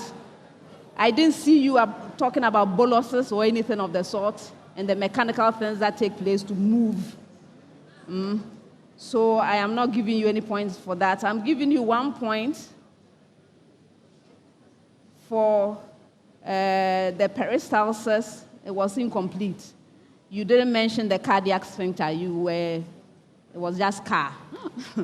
So unfortunately, I can only give you partial credit, 1 out of 2 for that. Then in the stomach, you do mention pepsin for digestion of proteins, but you didn't talk about pepsinogen at all, right? Okay. So I can only give you partial credit for that one as well, and then that was about the end of it. I didn't see anything else. That gives you 4 out of 10. St. Augustine's College, you did talk about starting the digestive process with the enzyme in the mouth. However, I didn't see the end result of that. I didn't see maltose. It's one of my key words there. So I'll give you partial credit for that. Then the food is chewed. Yes, you did talk about bolus, movement of bolus and all that. You get 2 points for that. And then you did talk about peristalsis, but you were talking about the pyloric sphincter already at that point, not the cardiac sphincter. So 1 out of 2 for that. And then in the stomach, you talk about pepsin, but that's about it. So I give you 1 more point, partial credit for that one. And that gives you a total of 5 out of 10.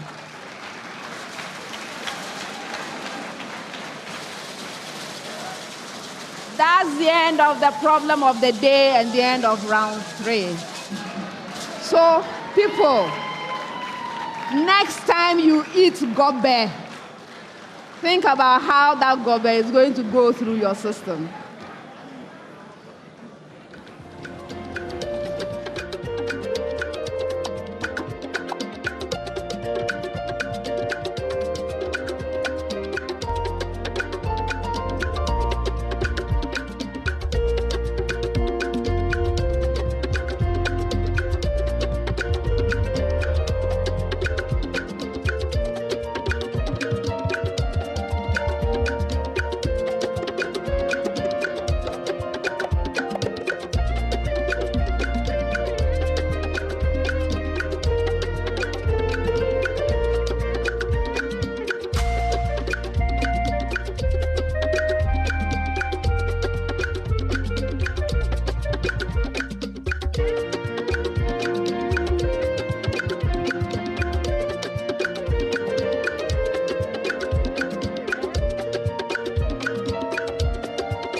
Before we begin the next round, St. Augustine's College would like to effect a substitution.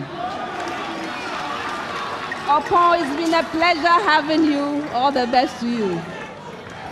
And in comes Nana Benyi.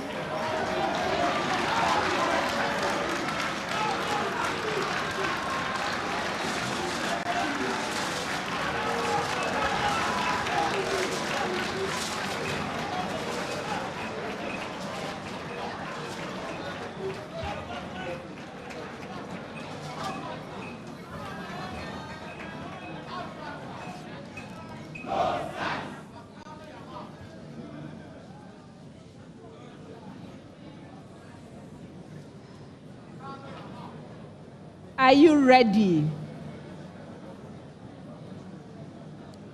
Round 4. This is the Jupe true or false round. At stake in the round is the Jupe money transfer $20 promo. During this National Science and Math Quiz season, whenever alumni abroad send money to Ghana using their school's exclusive promo code, Jupe rewards the school with $20 for developmental projects in the school. For this particular contest, Keta Senior High Technical School's promo code is KETASCO. Mfantsipim Schools is Boche, and St. Augustine's College is Augusco. The true or false round is proudly sponsored by Jupe Money Transfer. Meet a need, send via Jupe. So over to you, alumni. Send the money for developmental projects in the schools. All right, so round 4. In this round, I'm going to be presenting you with statements. When you receive a statement, please consider it carefully and do let me know whether it's true or false. If you are right, 2 points. If you are incorrect, you lose a precious point.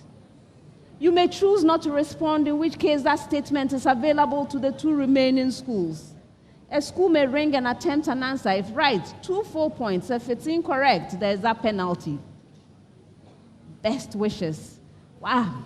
Every once in a while, we may have statements that require 30 seconds of time.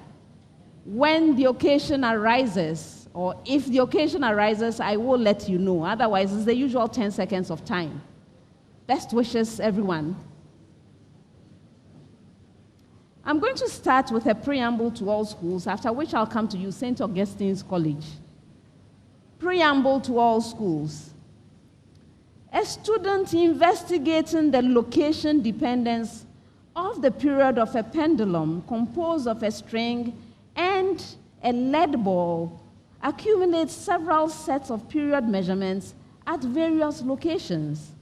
I hope you got your preamble. One more time. A student investigating the location dependence of the period of a pendulum composed of a string and a lead ball accumulates several sets of period measurements at various locations. Now, St. Augustine's, the student must find the average of all measurements to obtain the best period result. Yes, Alexander? True. No, it's a false statement. With the same preamble, Keta, for the best results, the student must ensure the pendulum oscillates with the same amplitude in all measurements at a location and across all locations.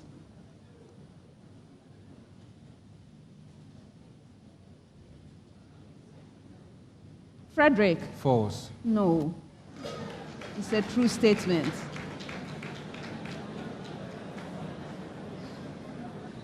Mfantsipim School with the same preamble. For the best results, the student must ensure the same conditions of temperature and pressure across all locations.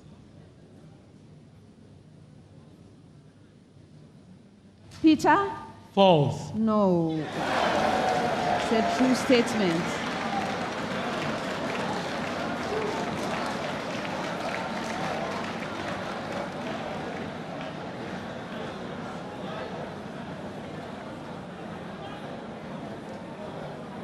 For this next set, I'm giving you 30 seconds of time, and I have a short preamble to all schools.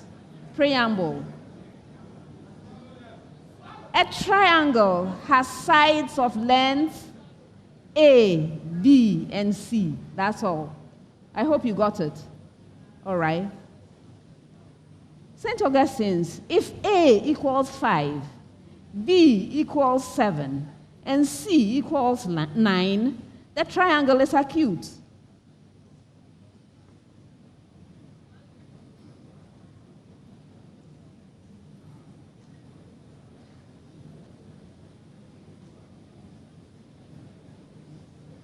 Alexander. Oh, yeah. False. You're right. With the same preamble, Keta, if A equals 10, B equals 12, and C equals 15, the triangle is obtuse.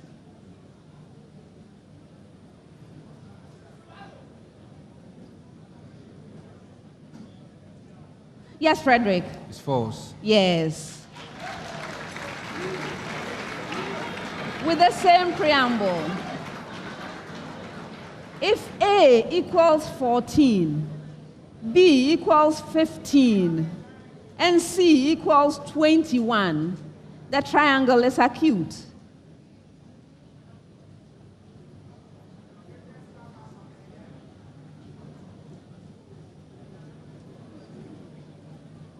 Peter? False. You're right.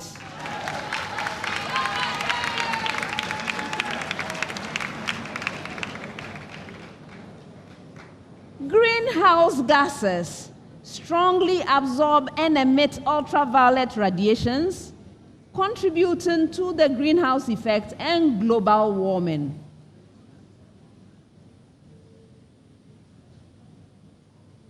Alexander? True. No, that's a false statement. Keta, a molecule of methane is a more effective greenhouse gas than a molecule of carbon dioxide due to methane having a higher global warming potential.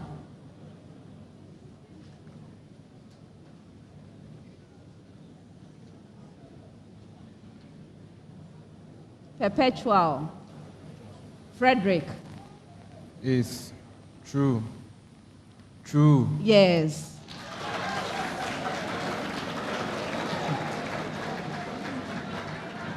Mfantsipim School.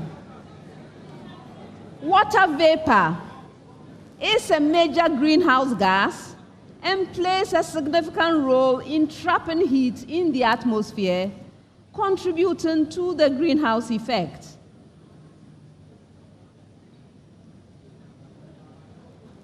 Peter? True. Yes.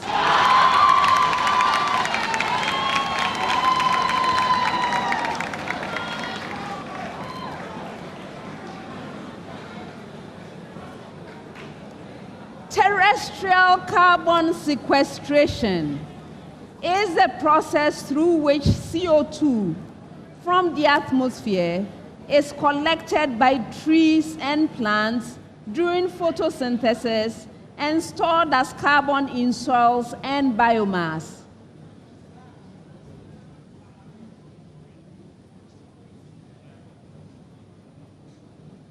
Nana Benyi? True. Yes.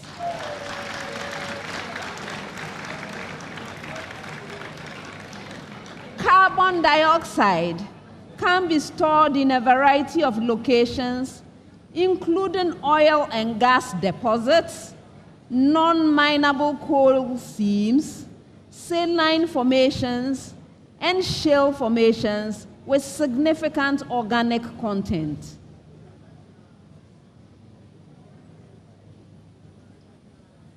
Yes, Perpetual. It's true. Yes.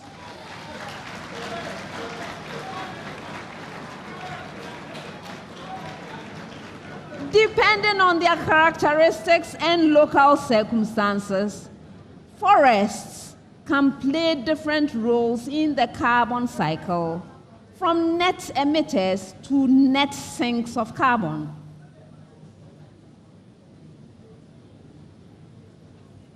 Peter? True. Yes.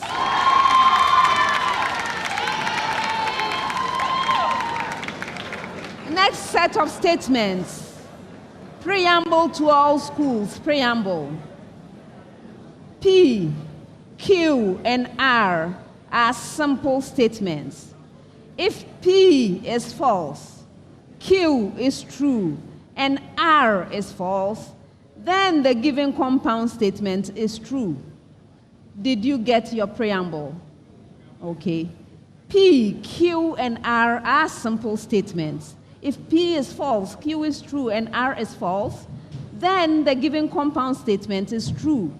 St. Augustine's, P implies Q or R.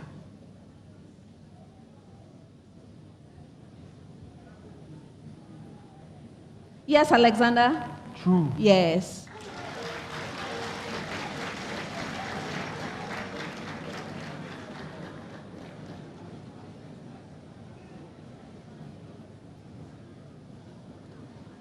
P implies Q and R.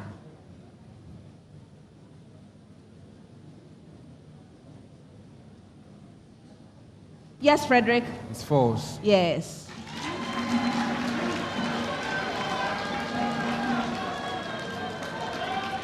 With the same preamble, P or Q implies R.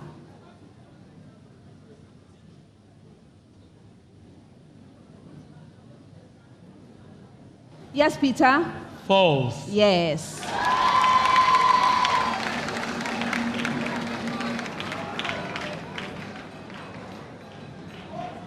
At high altitudes, atmospheric pressure is low and water boils at a temperature higher than 100 degrees Celsius.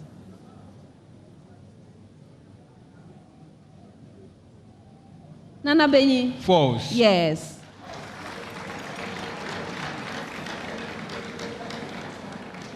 The vapor pressure of a liquid increases linearly with temperature.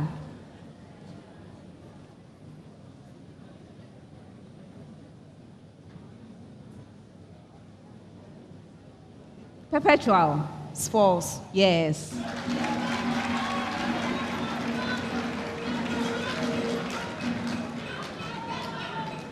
The vapor pressure of a liquid depends on the temperature and surface area of the liquid.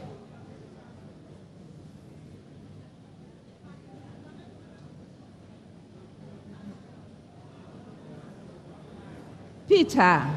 False. Yes.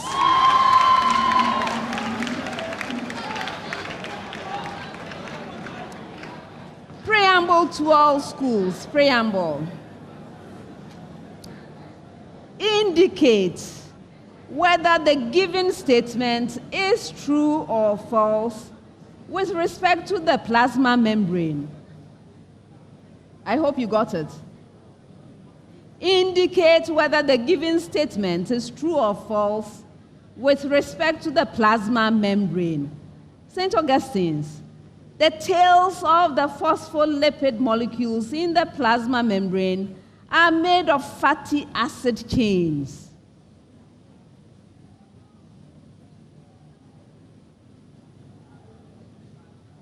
Alexander? True. Yes.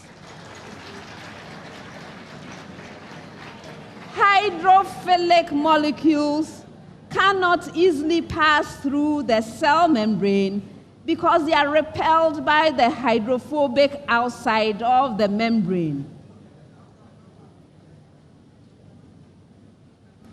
Perpetual? It's false. Yes.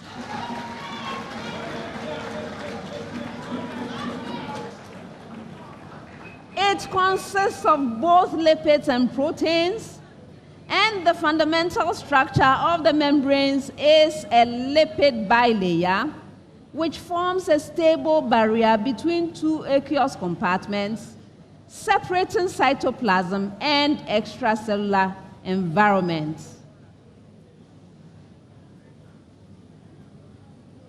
Peter? True. Yes. Last set of statements for the round.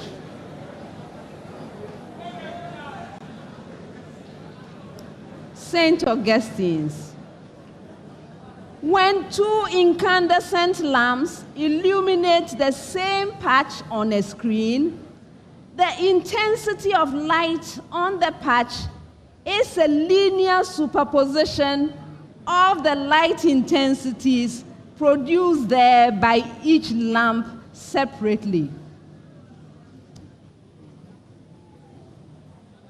Alexander? False. No.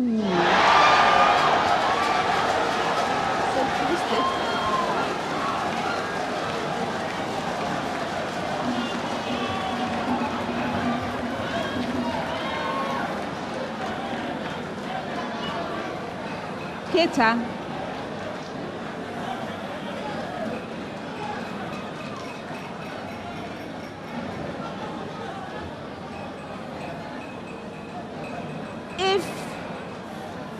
If a laser beam is split into two by a 50-50 beam splitter, and the two beams are recombined a short distance from the beam splitter, the intensity of the resulting beam is a linear superposition of the intensities of the component beams.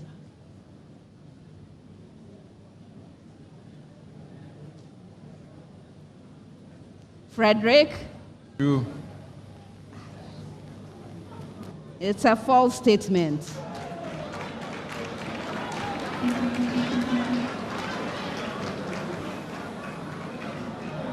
Mfantsipim School, last statement.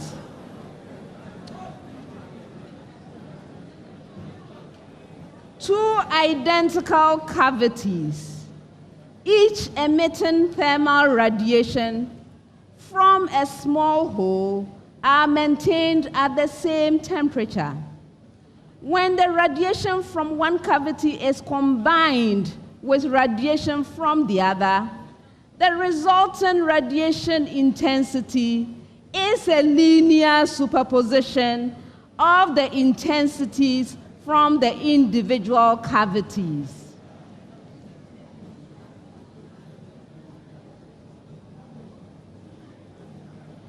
Peter? False. Oh no.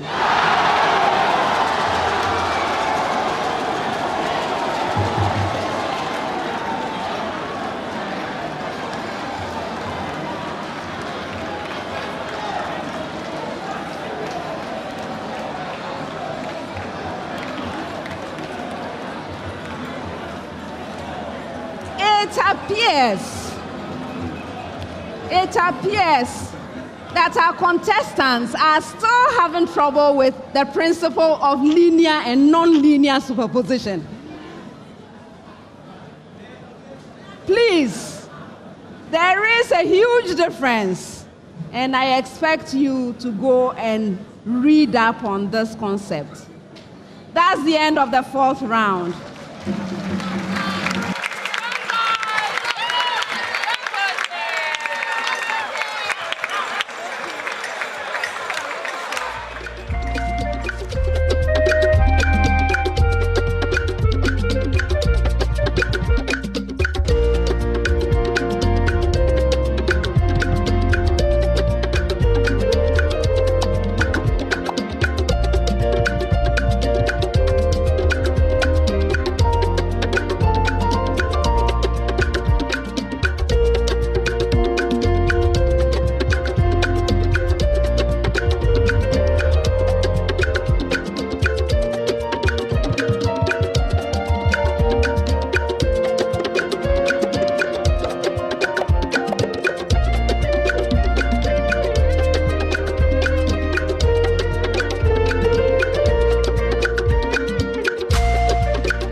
at the end of the fourth round. Keta Senior High Technical School has 26 points.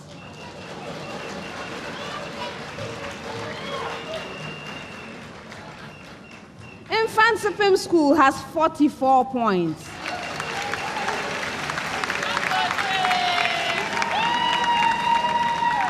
St. Augustine's College has 46 points.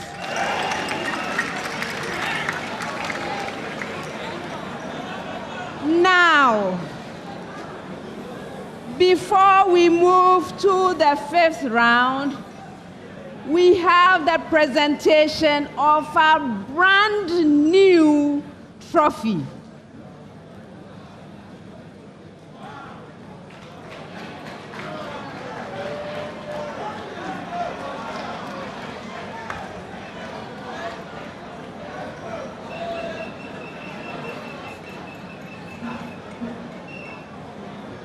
Contestants, have you seen the trophy? This is why we are here. I hope the presence of the trophy energizes you in the fifth and final round of competition. All right, so round 5. This is the round for the Goal Super Bonanza. Let me remind you.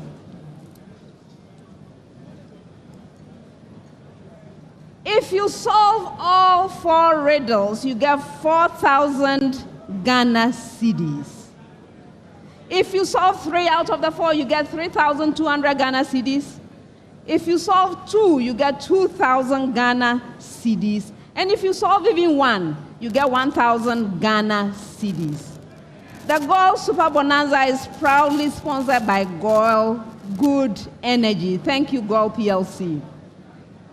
All right, so we are going to be solving riddles. I will be reading out the clues. Your objective is to solve the riddle. For an opportunity to solve a riddle, you must ring for it. May I hear your bell, St. Augustine's? Thank you. Yours, Keta. And yours, Mfantsipim School.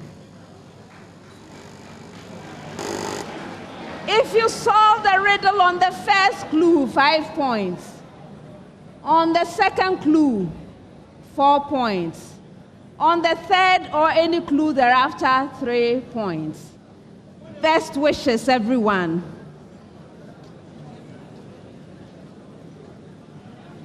First riddle.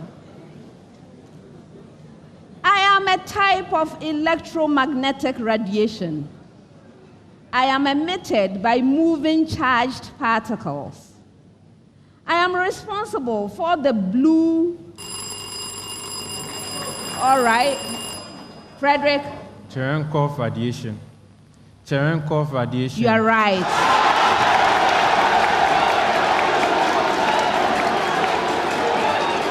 I was reading the third clue, 3 points.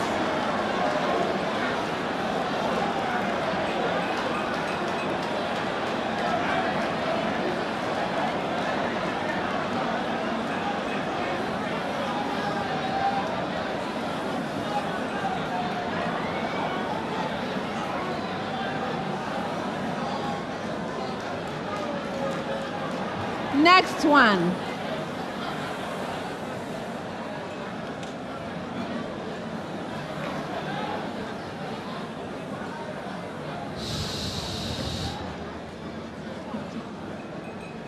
I am one of the environmental problems that have different effects on different marine plants and animals. I have been called the evil twin of global warming and the other CO2 problem.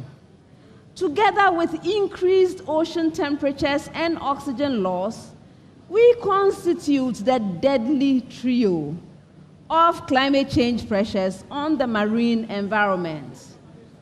Marine scientists are concerned that I am a threat to sea life and to the cultures that depend on the ocean for their food and livelihood. I am largely the result of loading Earth's atmosphere with large quantities of CO2 produced by vehicles as well as industrial and agricultural processes. Yes, Peter? Photochemical smog. No.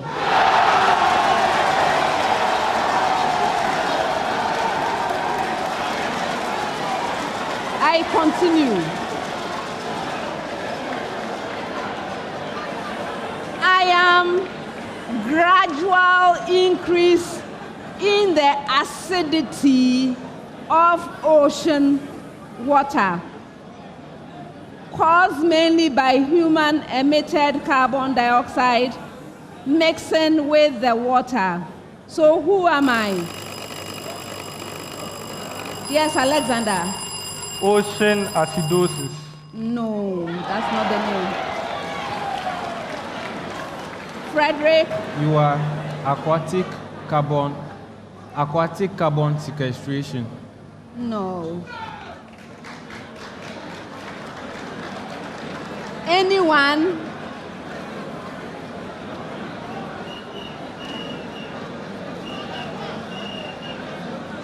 Nobody. The right answer is ocean acidification.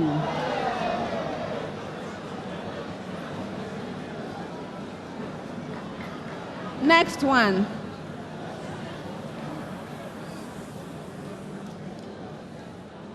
I am a 3-digit number. I am between 100 and 200. The number formed by my first 2 digits is a square. The number, yes. Go ahead, Frederick. 169. 169. That's incorrect. Did anyone else ring? I continue. The number formed by my last 2 digits is also a square. Yes, Isaac. 164. Yes.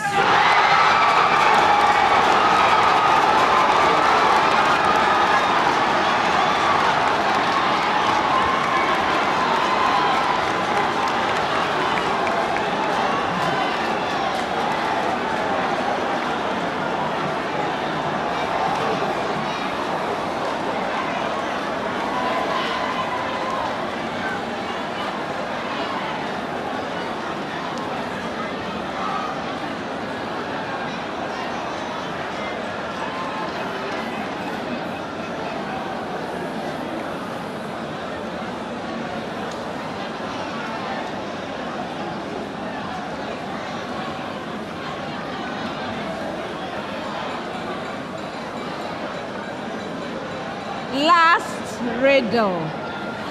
Last one. Last one.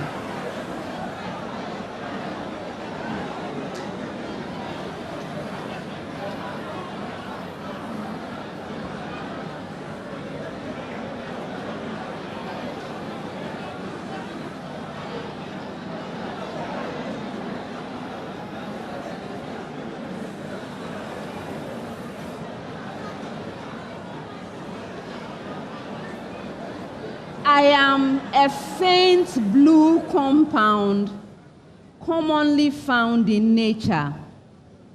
I am often collected in the Dean-Stark apparatus.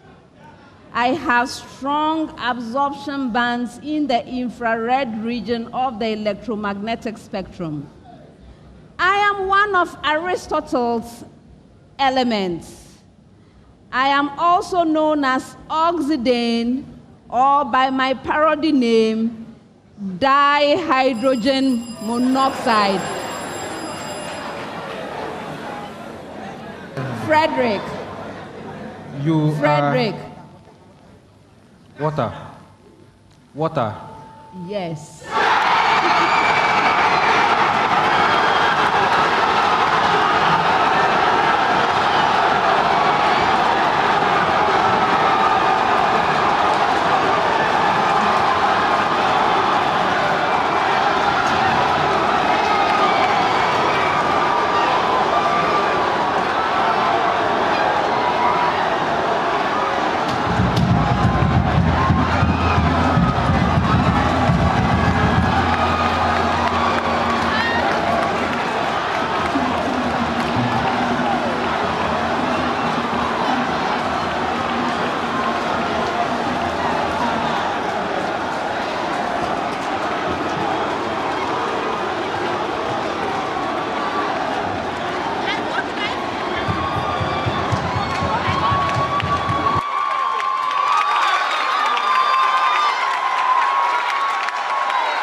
School.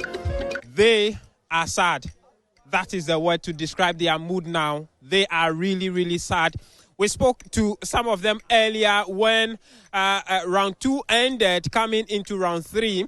Although at a point they were at 12 points to about some 24, 30 points against the other schools, they were optimistic together with their teachers that their 3 representatives at Cape Coast would do some magic and bring the trophy home. But it didn't go as they have planned. Let's take their feedback on what they make. I mean, you are an old student. Which year did you live here? Please, 2023, that's last year. Last year? Yes, please. What is the feeling now? I saw you leading the morale in the hall earlier. What is the feeling now? As you can see, I'm heartbroken. I'm very, very sad.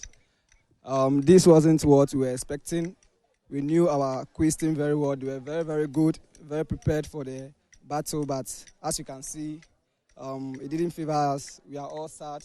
But nevertheless, we are so happy that at least we were the only school in Volta region to reach the finals. Yes, it's a pride. But, I mean, you went into the final twice.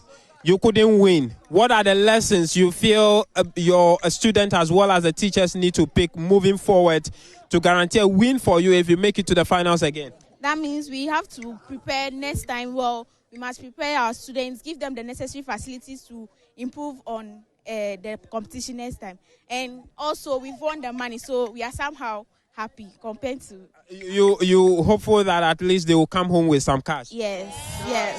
I see. Oh, listen, talk to me. Although we have not won, but we have the guarantee that next year the trophy will come back to Keta School. And then Gakpeto, I'm just praying that her heart should calm down. Shouldn't worry too much. And to those watching us at home, don't be heartbroken. Next year the trophy is coming to Keta School. One more thing. I want to assure you that this is a solid school. We are very strong when it comes to national science and math quiz, when it comes to sports. And we are assuring you that next year we are coming back stronger and it goes source. 1, 2, 3. It goes source. And so that is it. Although the eagle that was sent from the coast here to another coast at the Cape didn't come back with the trophy, the students here are happy that at least they've been to the finals, and they are hopeful that by next year, by this time, their representatives will be able to conquer what they have not been able to do in 2021 and 2024. We wish them well next year, and to all the contestants, the 3 contestants who represented them, I'm sure the message to them is congratulations from the coast of Keta to the coast of the Cape in the central region. James Sabeji for Joy News.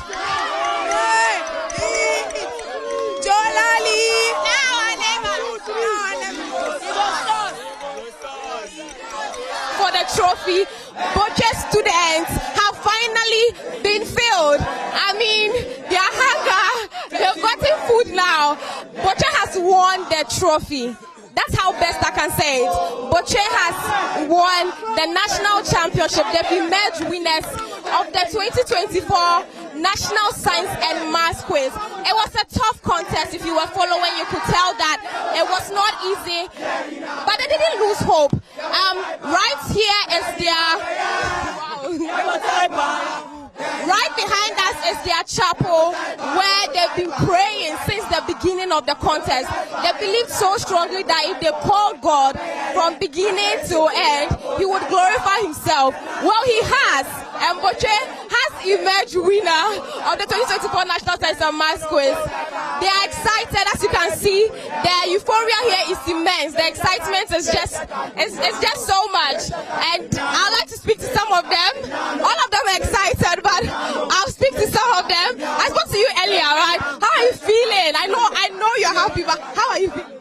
I told you that for Augustins, we beat them in athletics in football, in volleyball, in basketball, and we are going to show them pepper. I told you, and it has come to pass.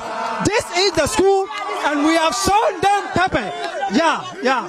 So at a point, gentlemen, in fact, from round 2 to round 4, I mean, it was very hard. How were you feeling? Were you shaking? Were you afraid? I wasn't shaking because we knew that God is a mobile. And if God is a mobile, we have won. We are already the winners. We are already the winners. We know we have won. Okay, please. Hold on for me. Is this a tradition? Do I saw your people praying from start of the contest till end? Yes. Right now, what we tell Augasco boys are, Augasco may leave. Head boy. Right.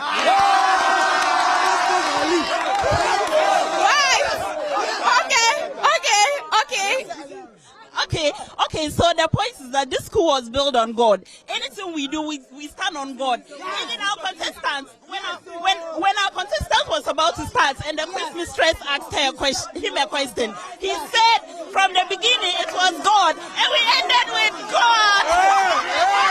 God is our everything. This school was built on God, so God is our strength, our hope, and our joy. That is what God is a mother. Okay, all the schools. You see, I told you, in this school, we do what we like and we like what we do. Do you understand? You see, we were the first senior high school to be set up in Ghana. Do you understand? We are the school that produced Dr. K. Buzia.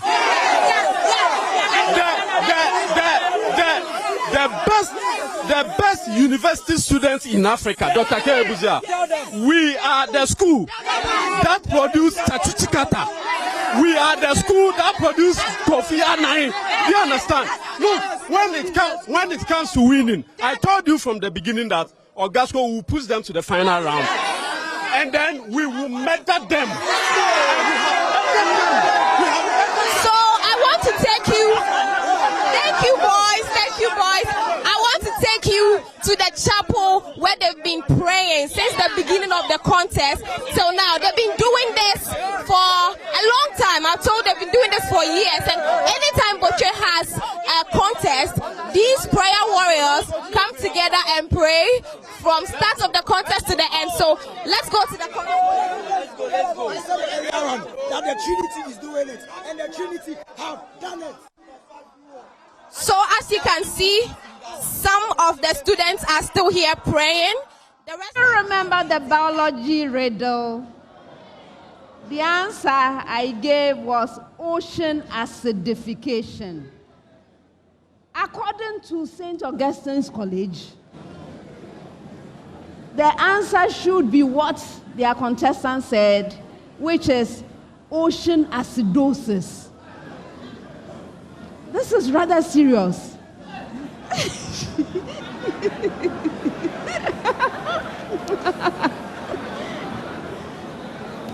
I'm trying really hard to keep a straight face. Now, this is the comment from the consultant. Acidosis is a condition in which the body's fluids are high in acid. In fact, the opposite is alkalosis. It does not refer to entities like the ocean. No.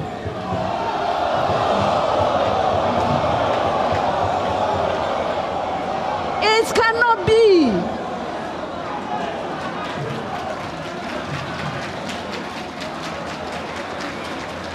For that reason, this protest is not upheld. It is not upheld.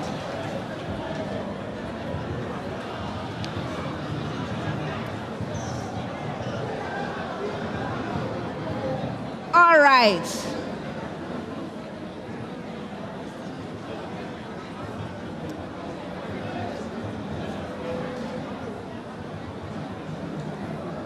Before I give the final scores, I would like to acknowledge our sponsors. The National Science and Math Quiz is proudly sponsored by the Ghana Education Service in partnership with Gold PLC and supported by Joy News, Pepsodent, Jupe Money Transfer, Prudential Life Insurance Ghana, Beta Malt, ALX, Kivo, Bell Beverages, Flora Tissues, Newmont Africa, Coronation Insurance, Accra College of Medicine, University of Mines and Technology, Academic City University College, PMMC Jury, GTP, CHAS, YFM, and Goldmark Foundation.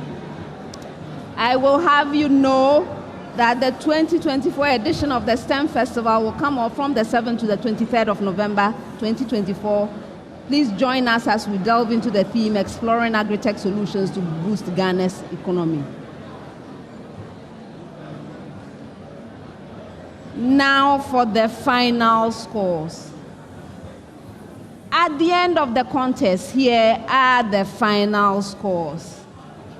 Keta Senior High Technical School has 32 points.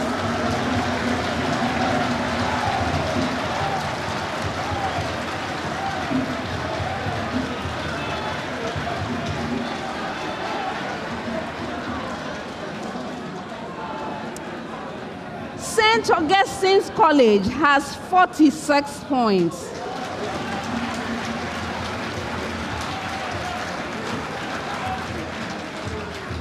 Mfantsipim School has 47 points.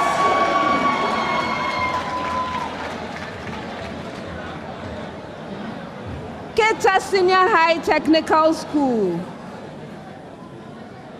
Do I get the smile? If you made this far, you have done so well. And I am proud to declare you third place. Please clap.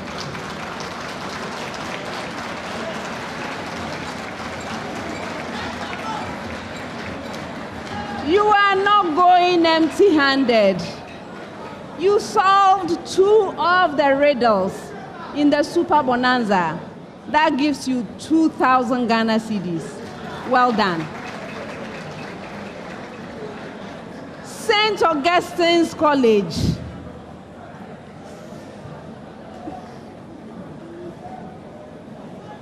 Thank you for giving us an excellent contest. You did very well. You did very well. And I'm happy to declare you second place. Best wishes. Mfantsipim School.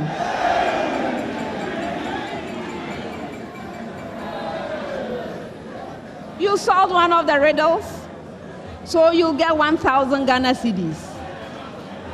In addition to that, your score is the highest for today. So for getting the highest score, you win the Pepsodent Highest Scorer Award, which at this stage is worth 10,000 Ghana cedis. This award is sponsored by Pepsodent. Every smile matters. But it is my pleasure to congratulate you on winning the contest.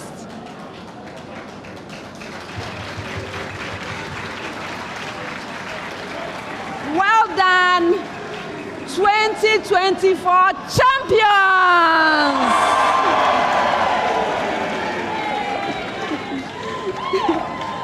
Viewers,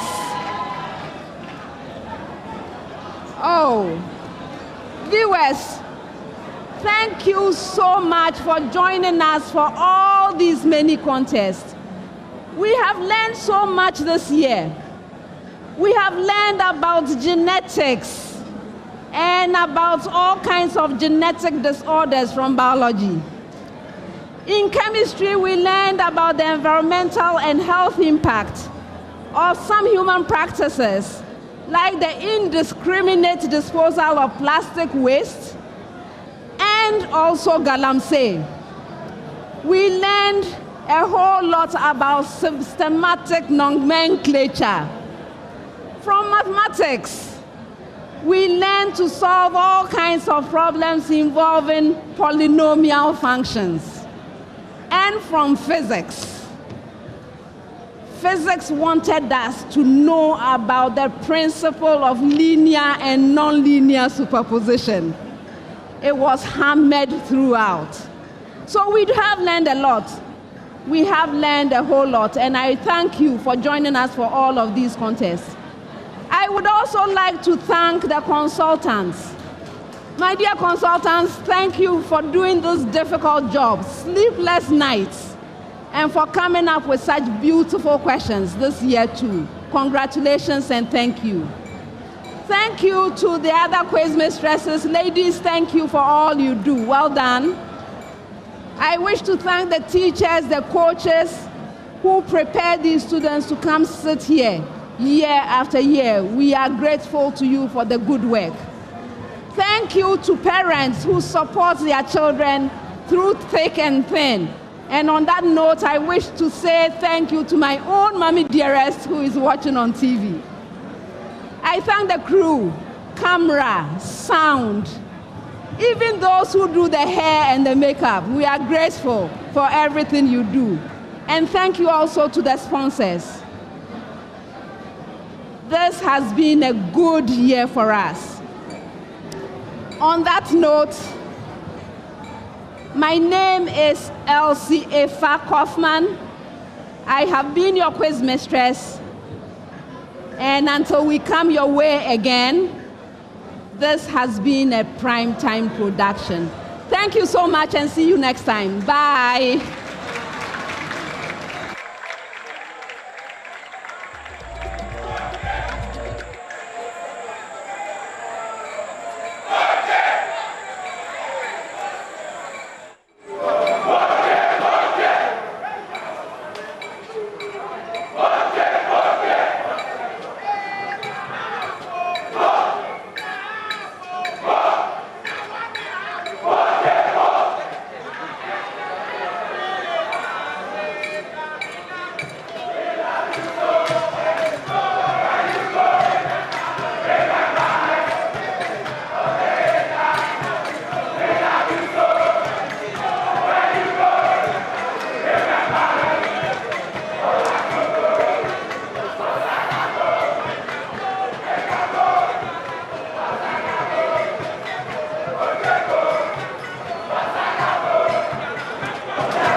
All right, thank you very much. Thank you very much. Thank you very much.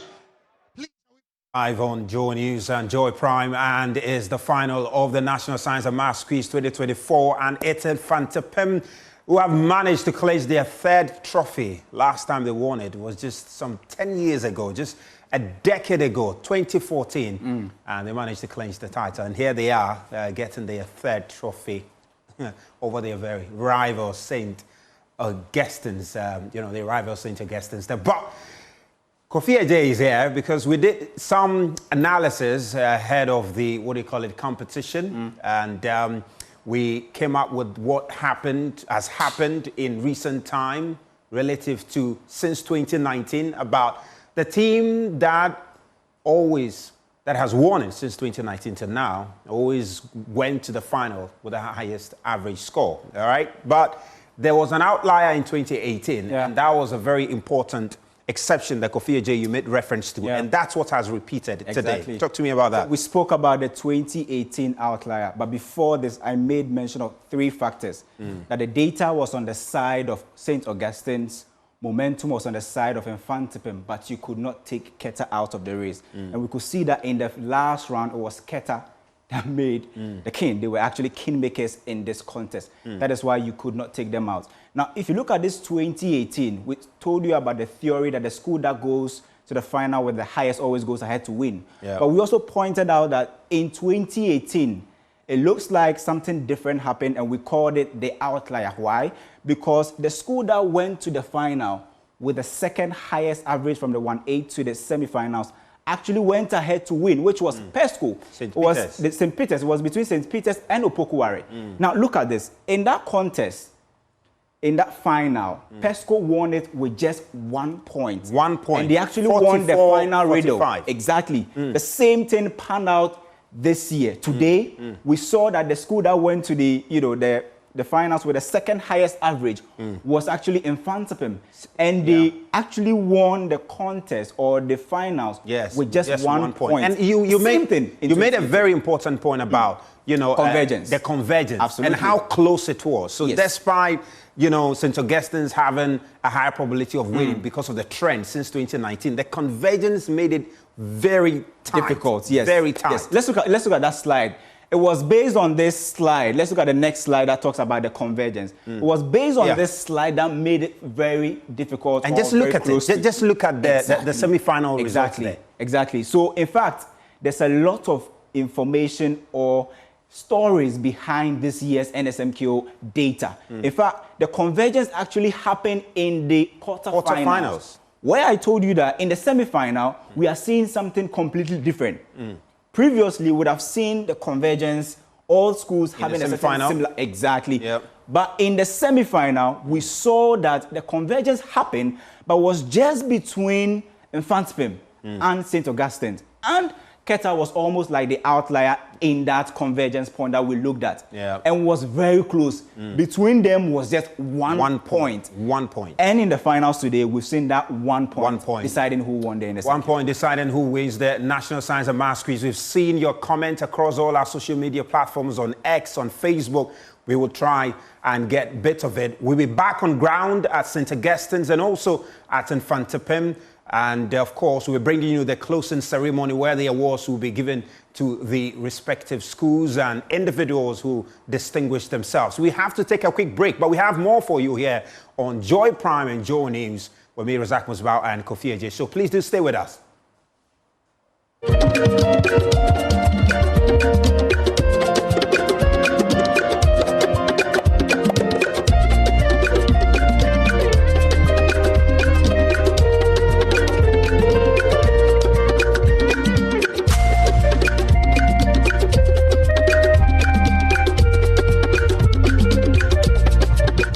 Congratulations.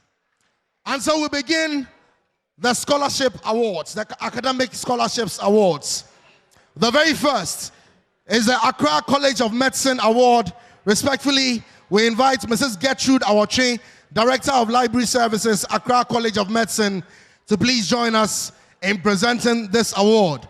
And this is a full 6-year tuition medical school scholarship award, a total value of $75,000 US. And this will go to one of the finalists. The interviews will be conducted after the finals. And so this will be received by all of the contestants together as we present. And then subsequently, the interviews will be conducted for the individual recipient to be finally selected to receive the award. So we have Mrs. Gertrude Awoche joining us. Can we have all 3 schools contestants please join us as well to receive this? and each of them gets a token souvenir package from Accra College of Medicine as well.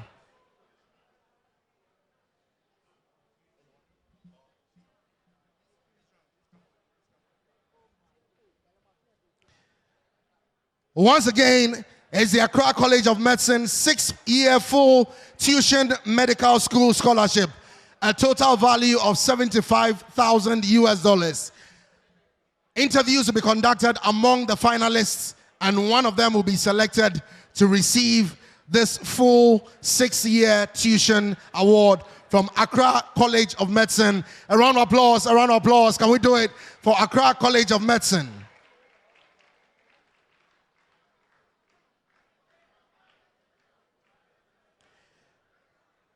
In the meantime, contestants, please stay, please stay, please stay. The next award is the University of Mines and Technology full scholarship to 2 top performing contestants. Again, the interviews will be conducted after, so will be received by all of them. Can we please have Professor Solomon Nunu, Dean of the School of Postgraduate Studies, University of Mines and Technology, to please present the University of Mines and Technology full scholarship award to 2 top performing contestants in the 2024 grand finale. Professor Solomon Nunu from the University of Mines and Technology, UMAT. A round of applause to UMAT, a round of applause to UMAT. 2 of the finalists after the interviews will be selected. God is a mover, God is a mover, God is a mover. I say, God is a mover, God is a mover, God is a mover. Well, we just ended with the last contest, the main contest for today, with the Mfantsipim boys actually pushing out St. Augustine's College to win this year's trophy. It's been an exciting moment from beginning to the end. It was St. Augustine's College, but then at the end of the day, Catasco saved Mfantsipim and they won this contest. But then you guys can see the boys here are very excited about it. Guys, let me know how you are feeling. I think you need to be thanking Catasco. Yes. No, we are not thanking Catasco because we did it solely. We did it solely. No thanks to anyone. You know the best thing about this victory? It's not just because we have won the championship, but we've shown some character that no school has ever shown in the history of NSMQ. Yes. We came back in the first quarterfinals. We came back against Prempeh. We came back against Presec. And then we came back against Ogasco. You know what's best about this? Triple hat-tricks. And then you know the best thing? Revenges. We came for revenge. Number 1, Ogasco in 2019, it was very painful. Very, very painful. We were not able to take it in. So it was painful. Now today that we have gotten the revenge, we are thanking God and we are going to celebrate it specially. And then for Presec last year, we said you are a star.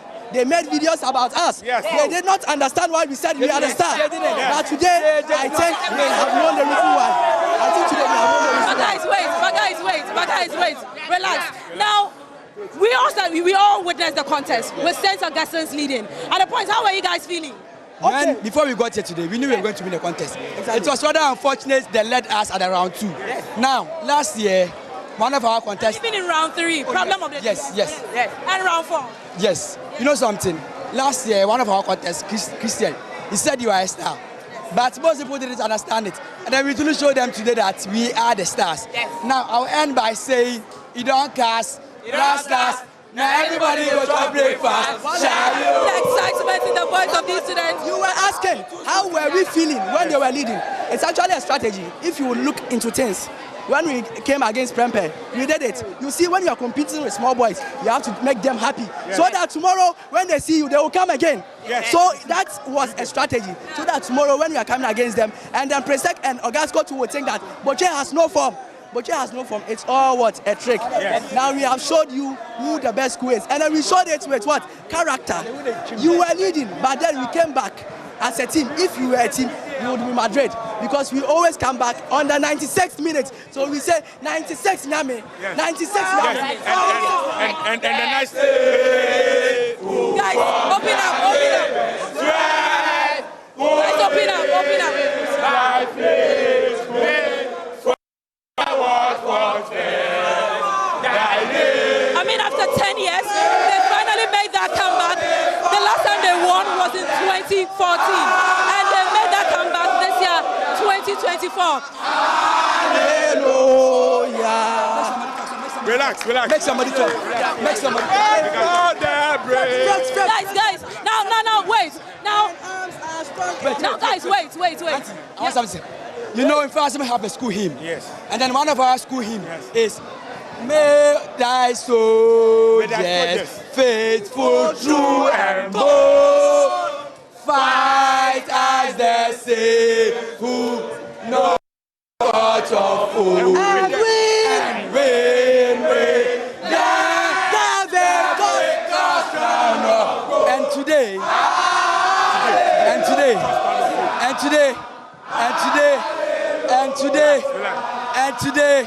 And today, we've won with the victor's crown of gold. Do you guys think this win was a walk in the park for you? Exactly, we knew it. We saw it coming. We knew it. It was 2014 that we won our last one. Yes. This is 2024, 10 years ago. The person who won it for us was Isaac Contrama. This year we had Isaac. Tell them. You see, we had tied with Brentford, and then last school had 27. In the semi-finals, we had 53. The last school had 27 again. So this should show you that indeed we were coming for it. One word for our haters. One word for the haters who were saying we would never win. This is to show you that. Well, you've heard from these butcher boys. They are very excited. But guys, go back. We still want to feel the morale. So kindly go back and let us feel the morale from you. We're still right here at the NEC auditorium. Boys are very excited. And just as I'm saying,